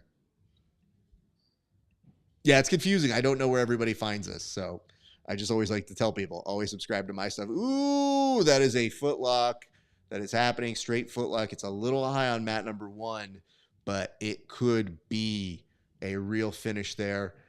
Speaking of a finish, does look like there is a finish on mat number 2. Congratulations are in order. Let's look up some results real quick because I want to make sure I didn't miss a ton. It's not letting me do that. Okay. Let's look up who's coming up next then. Going to do a revise on my iPad to see what updates I can give to you guys. We do still have David Garmo on mat number 3. Garmo looking pretty good right now. So happy to see him doing well. Friend of the show.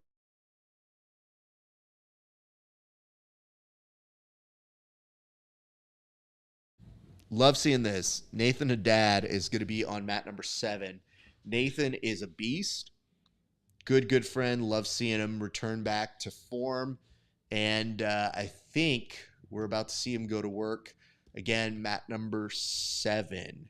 So it looks like right as we finish on the Jonathan Blank match, which looks like it comes to an expiration. Blank gets the win. Congratulations are in order to him. We're about to see Nathan Haddad make his way onto the mats for his first match today.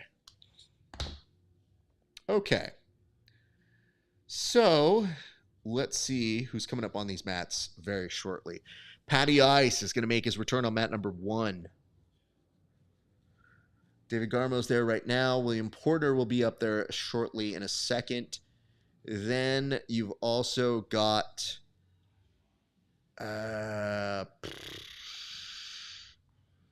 Vince Barbosa on mat number 6 a little bit later.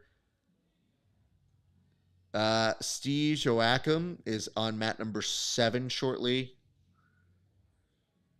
And those are some of the big names that are coming up in just a few seconds. So let's all stay together on this. Very excited to have you guys joining us. My name is Raf Esparza. So you are watching the Grappling Hours coverage of all things ADCC. And LOL snapped. That's what I like to see, bro. Much love and appreciation. You know what? We do a little cheers thing on this. This toast goes on out to LOL snapped.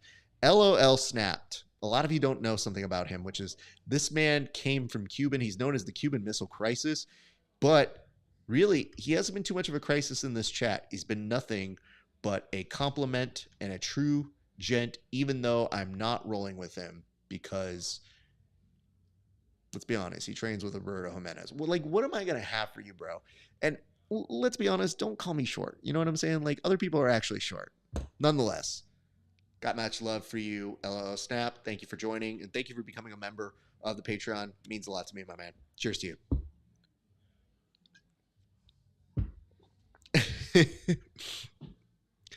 Like, are you trying to say jabroni?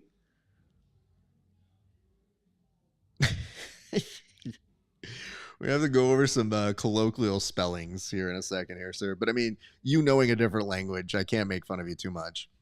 And it says, I'm a full-time NCAA championship for Oklahoma. I mean, like I said, dude, I'm not going to wrestle with you. What are we talking about here? However, I will pro wrestle against you because then I'll cheat.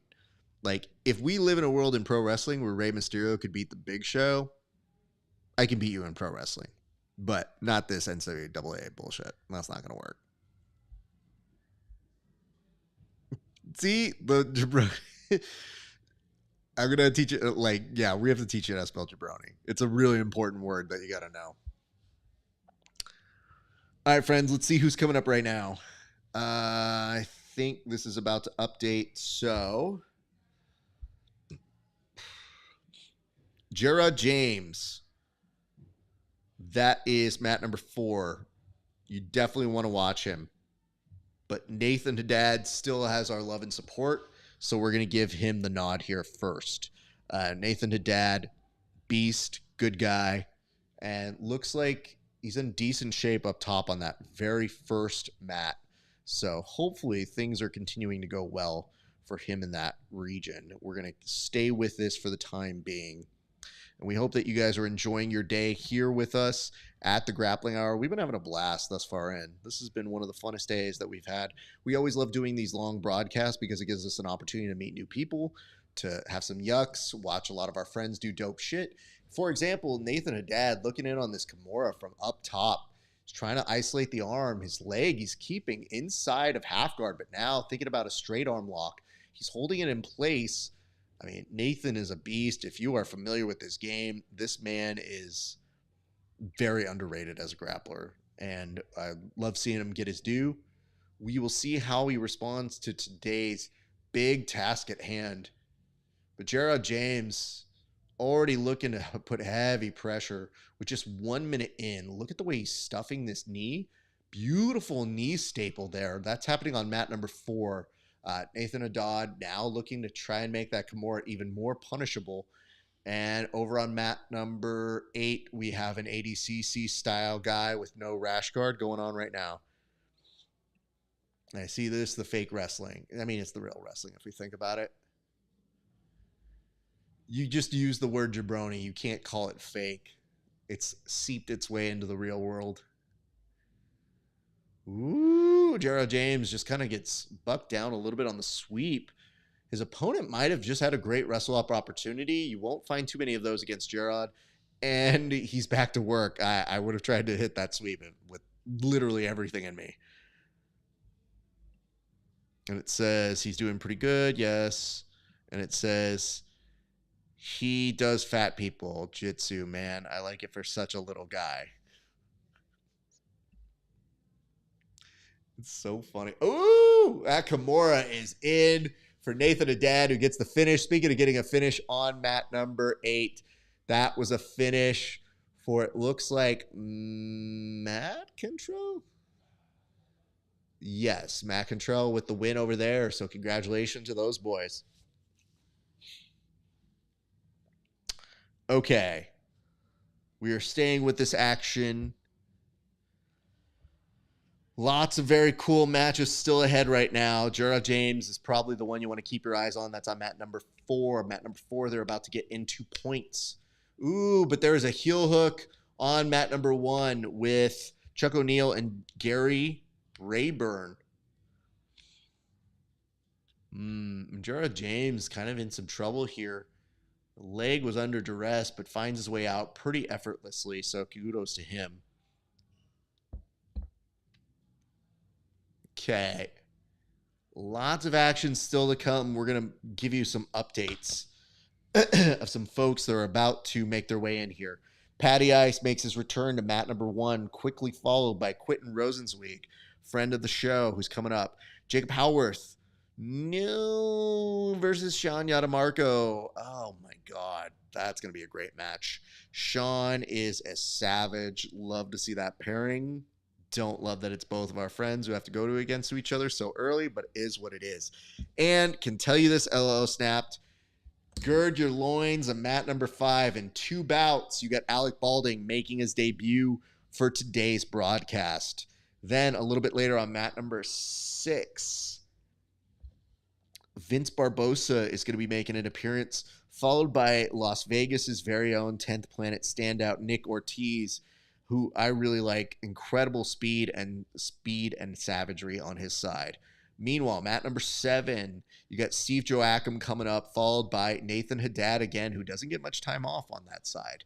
So just to let you guys know, a little bit of off-camera happening right now on mat number 5 as they have to readjust the table. But don't worry, we will rebuild, we will recover. And no, that's not who I. Okay, great. Just making sure. All right, Gerard James, 0-0, minute 32 left to go on that side. There's a back take over on mat number 6. Mat number 6, a back take, which with a body triangle right now, not looking very good. Not looking very good for that mat right there. I think that could spell the end of it. And there is somebody darting at Kevin Crane, and they're going to go off mats. Nope, they actually did that. What you got in that cup? Some acai? Brother, no, this is a shit ton of coffee I made this morning. I'm only halfway through it.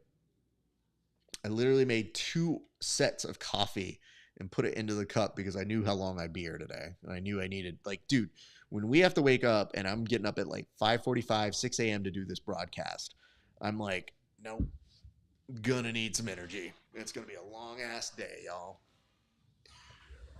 But, ooh, excellent control work there. Mat number 7, or mat number 8. What looked like some initial incredible speed and agility by an opponent right now comes back to bite him. Kevin Crane is going to advance, I think, in this position. Gets a heel hook finish. Left his leg there, a little bit too dicey, but man, was putting the pressure on Kevin Crane, so credit to him. Meanwhile, Ethan and Gerard James still 0-0, but that takedown, back take, it's got to kind of slow it down here. I'm not sure that's enough time for control, but Gerard James looking for a rear naked choke to advance. He's got to be pretty careful because this thing happens very quickly. He gets shucked off, and they're going to go into some overtime right now.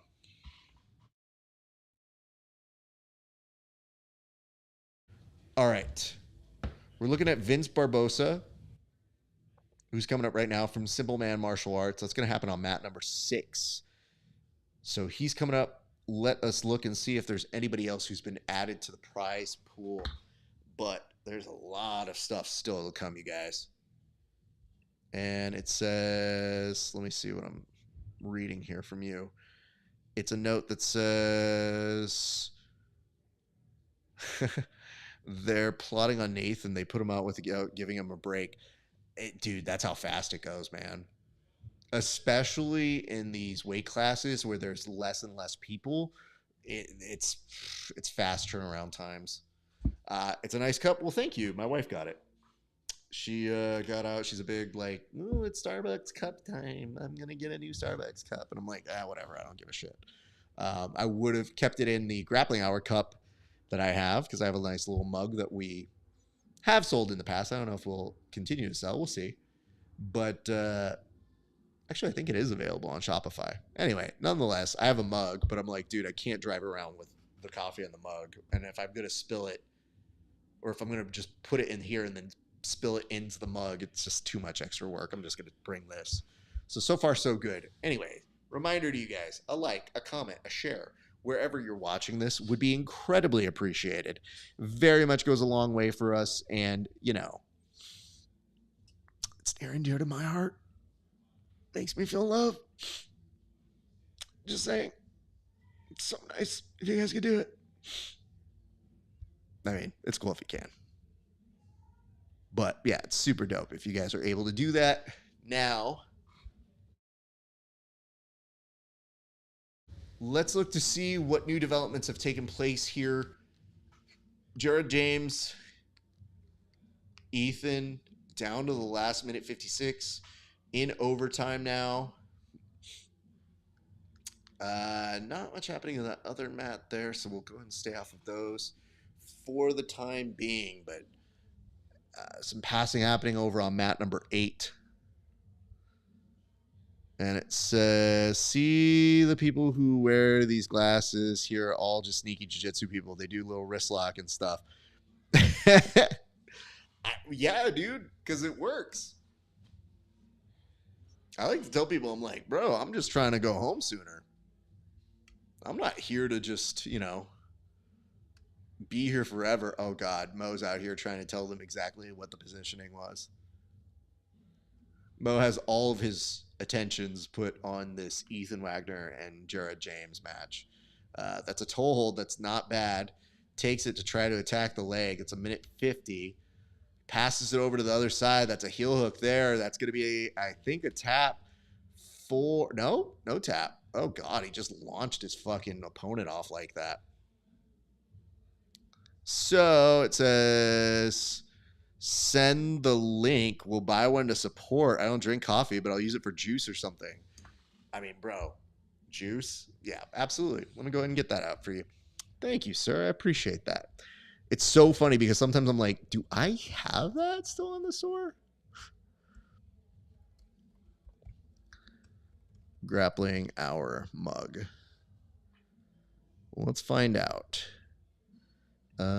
Shopify... Grappling Hour. I think there's like an old t-shirt on there still. There we go. Oh no, it's Spotify. I hate how close these things are. Oh boy, this thing is continuing to go on and on and on. We are very close to, I think, seeing a result on that one. It says halftime in the football game. Anything big to report? No, all the people you think are winning are winning. Like, honestly, you'll find out more tomorrow because that is when I think more of the people start kind of dropping like flies. Like, right now, we're still very much in the mode of, oh, no, Keith Krikorian won. Oh, no, Rafael Ferreira won. Who could have ever seen that happening?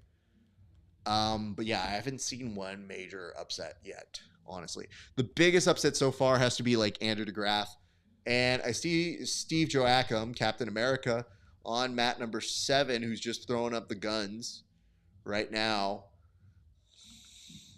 Okay, Jared James and Ethan Wagner about to find the overall decision, and Jared James gets the decision win.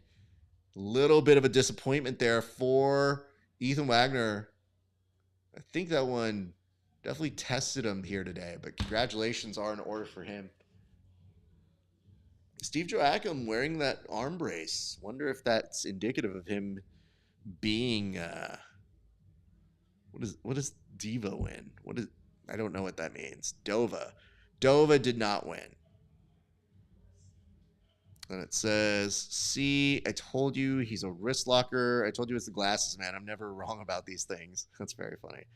And it says, no steroids. Popping, no steroids.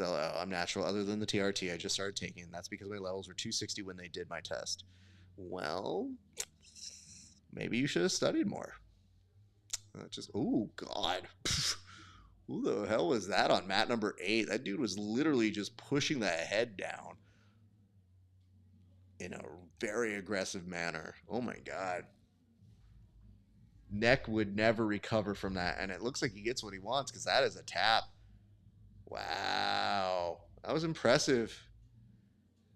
Yep, don't know his name because they took it away. But very impressive there. Steve Joachim still holding his hands nervously,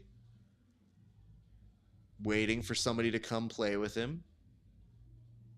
Okay, Vince Barbosa is currently behind by 4 points against Ivan Loya, and it looks like that match is done now.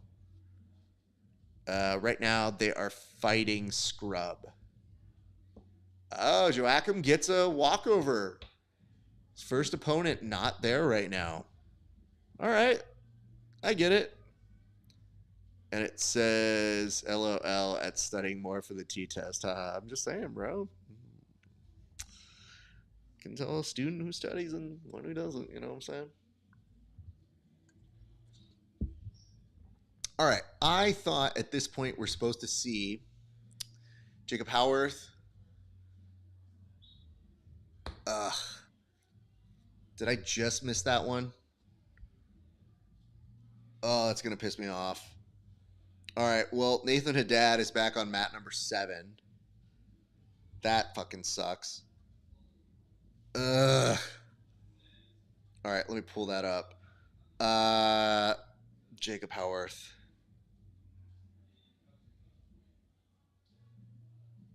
Howarth. Sean Yonamarco got it by submission very quickly. Good on him.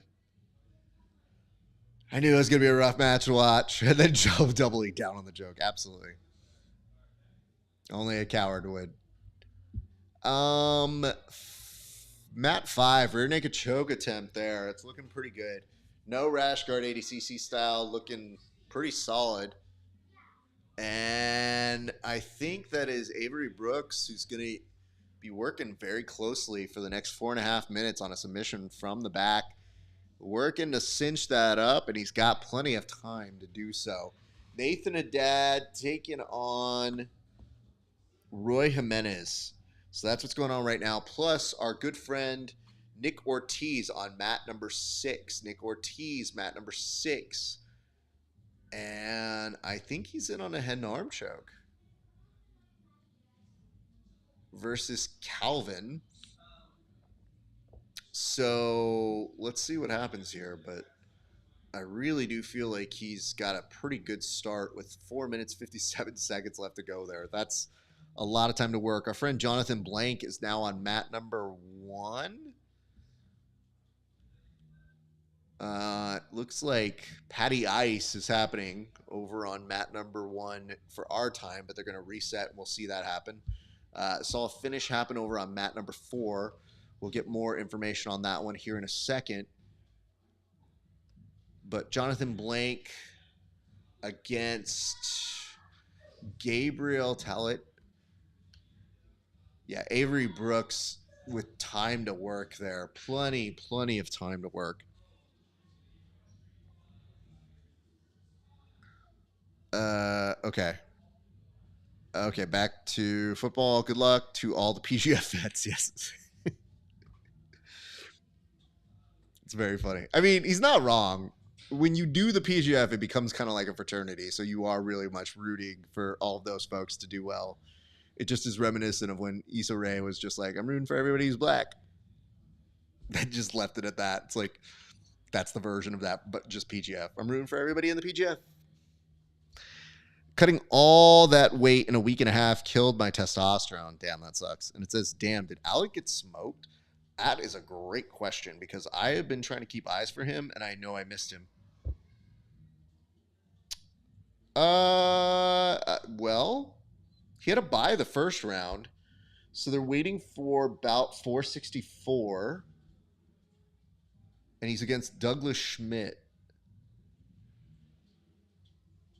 So he's up right now. That's mat number 5. So I think that's happening right now. Just to give you the idea. Oh, I snapped. He's coming up right now. Nick Ortiz. Oh no, Nick Ortiz in on there's a power Kimura against him, but he managed to find his way back on up and now is going to go back to passing. Didn't like seeing that there from my boy. But looking good for Nathan Haddad, who's now up on top and is going to be able to start attacking from that top position.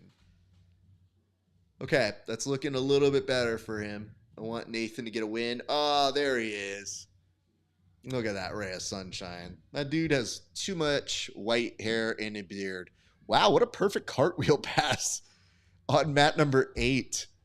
That's Matt. No, that's not his name. Oh, it says Matt Cantwell. I was like, if his name's Matt Cartwheel, fired. Get out of here. It's what happens when their names get so tiny. I'm like, is this dude's name really Cartwheel? Because I'm not going to call him that. Refuse. If you guys are enjoying this broadcast, be sure to like, comment, subscribe. Like, comment, subscribe. If you are watching this anywhere that is in the Grappling Hour, you can check out all of my stuff at Grappling Hour on all major platforms, Instagram, YouTube, Twitch, Twitter, all that good jazz. Nick Ortiz, power half right now. Opponent tried to shake him off. Nick Ortiz has the back. That should be points. That's 3 points, Nick Ortiz. Now ahead 3-0. We'll see if he's able to make any adjustments from that, but very pleased to see that result happening for him right now. And yes, he's going to work to get underneath that chin. He's close. He's close. Patty ice on mat number 1. All right. I think they're about to get to work with Alec Balding on mat number 5. Mat number 5. You know what? We'll put up an advisory because he's the homie. Mat number 5 for Alec Balding. Here we go. And it says, man, that's an easy matchup. I mean, your first rounds are supposed to be a little bit easier, but that doesn't necessarily guarantee you're going to make it in. And if you're Alec, I want him to advance, so I'll take an easy first round. But the question is he going to be easier than advertised? Because that young man there, he's put some heat on Alec already. That was pretty good, but Alec very crafty, wise, nice position on the feet. Made sure to close down any pressure, and now Alec looking in on a choke. Oh, just lost his balance there for a split second. Opponent coming right back up on top. All right, Nathan Haddad, who has, oh my God, 12-0. I think that might be the highest point total I've seen here so far. 12-0, major points there for Nathan.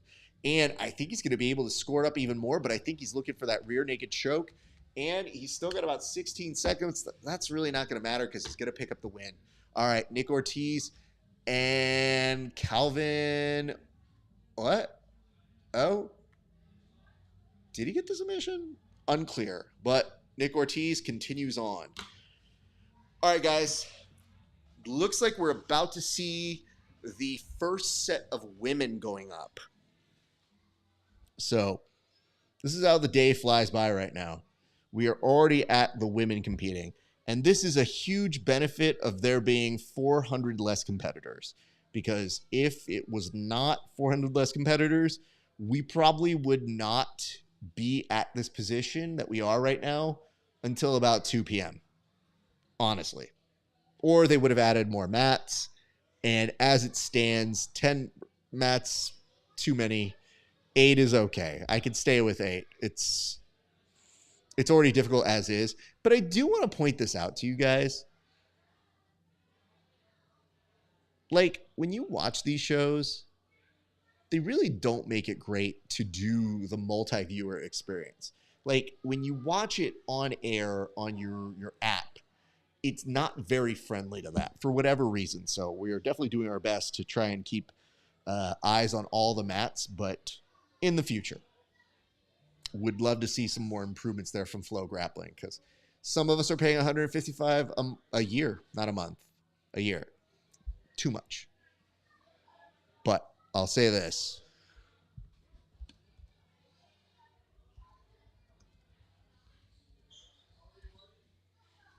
I will tell you guys, we are having tons of fun. If you are enjoying this, like, comment, subscribe. Wherever you're watching this, drop me a note. Let me know what you're enjoying about this.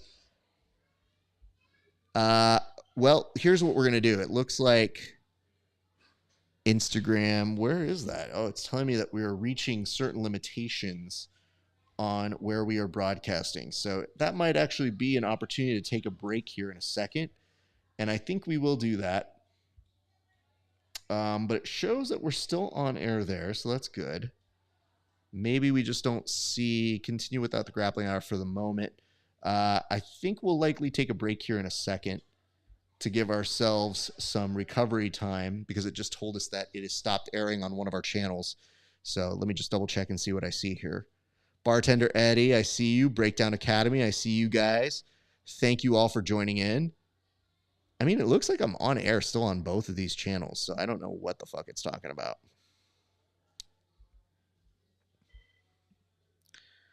No, they don't at all. Alec, too small. Wow. Rude. Rude, sir. And it says, Nathan, pretty much tech, man. I mean, think about it like this. If you can only score points at the halfway point and you still rack up about 12, yikes. Yikes. That's a pretty impressive thing. Oh, nope. I see it finished on Grappling Hour. So I think we reached a limit on that website.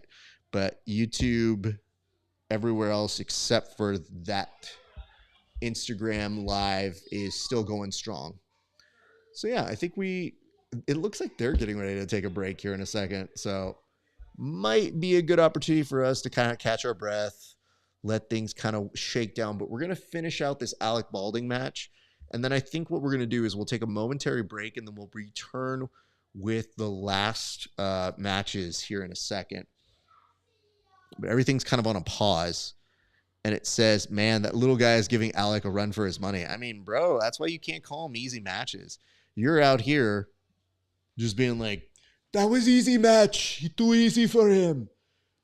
No, he little man. He can't do anything. And I'm like, bro, I don't know about that. I think that dude's still pretty good. Oh, no. And he has the back. And we're at points. Ooh. Oh, no. Alec, turn, bro. Pass. Come on, Alec. Oh, man.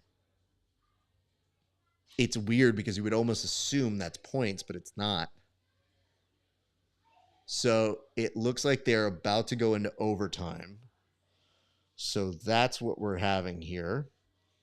But yeah, in the meantime, I'm just telling y'all, like, this has been a pretty good day so far.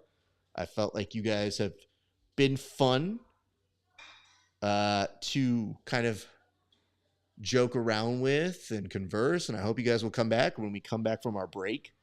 But for the most part, this has been a very good experiment in seeing how dedicated you guys are. Because I'll be honest with you guys, the next time we do one of these, it's going to be for West Coast Trials. And I don't know, depending on where it is and how that all goes, we might do a bigger sort of thing. We always do some kind of broadcast or something. And this week, it's kind of hard because next week I put together Subversive and I executive produce that show, and it is exhausting. So just being able to do this today is, I don't want to say it's super impressive, but like it is definitely an achievement. I will say that about it. And I hope that you guys are enjoying this broadcast because we love doing them. We do them for Fight Companions for a number of things, different events. So you definitely want to stick around, try and be here with us as we continue to do fun things more and more. But I think when we take this break and we come back, it'll be the women's matches. And then I think we're going to see some more stuff. I mean, is that the end of it? Are they just going to do most of the women's tomorrow? Like, I don't quite understand what's happening here. I think it is just a break. Because they would probably do the women's just as semifinals. So it would make sense. Plus, don't we have to do... Is that just 99 or 99 plus? Oh boy, that's how lost we get on doing these things, bro. We literally start doing the event, and then halfway you guys ask me questions. I'm like, I don't know. Oh my goodness. You need a Twitch, man. I do have a Twitch. I'm on Grappling Hour on Twitch. And it says, Alex is getting sent home first day. Brother, what referee is doing double guns, showing off the muscles? You calm yourself, referee. Woo! I mean, this dude is definitely put on Alex, so I can agree with that much. But I'm not quite convinced we have seen the end of Alex just yet. We'll have to see what happens here in the next 41 seconds. But his opponent has definitely been doing some good work. I think it's hard-pressed to say he's not trying to put it on him, but that's a very, very strong statement he's been making here today. I'm trying to see what they put up a little bit earlier. So this was kind of what they said, if I read their comment right yesterday on ADCC. It was a little bit on the side where they said athletes and the time. I think Mo had mentioned what the parameters were going to be. I think they said they were going to do like all the women's all together and I think one of the weight categories a little bit later. So just been trying to keep up with them. And Alec Balding gets the win. Congratulations to him. A 0-0 referee's decision. Woo, he eked that one out. Well done. Okay, here's what we're going to do. It looks like they are already about to get off to the races for the next set of matches, and Alec Balding has a match coming up like ASAP. So what we're going to do, we're going to take a quick break. Do not go anywhere. We will be back for more. But yes, you're going to want to check whatever channel you're watching right now. Come back in about 10 minutes. We're going to pick up right where we left off, and we were going to finish out this day all together. We've already gotten over most of the hard part. Now we just get to do the fun part. So don't get away, guys. We'll be right back. We'll see you in a few minutes.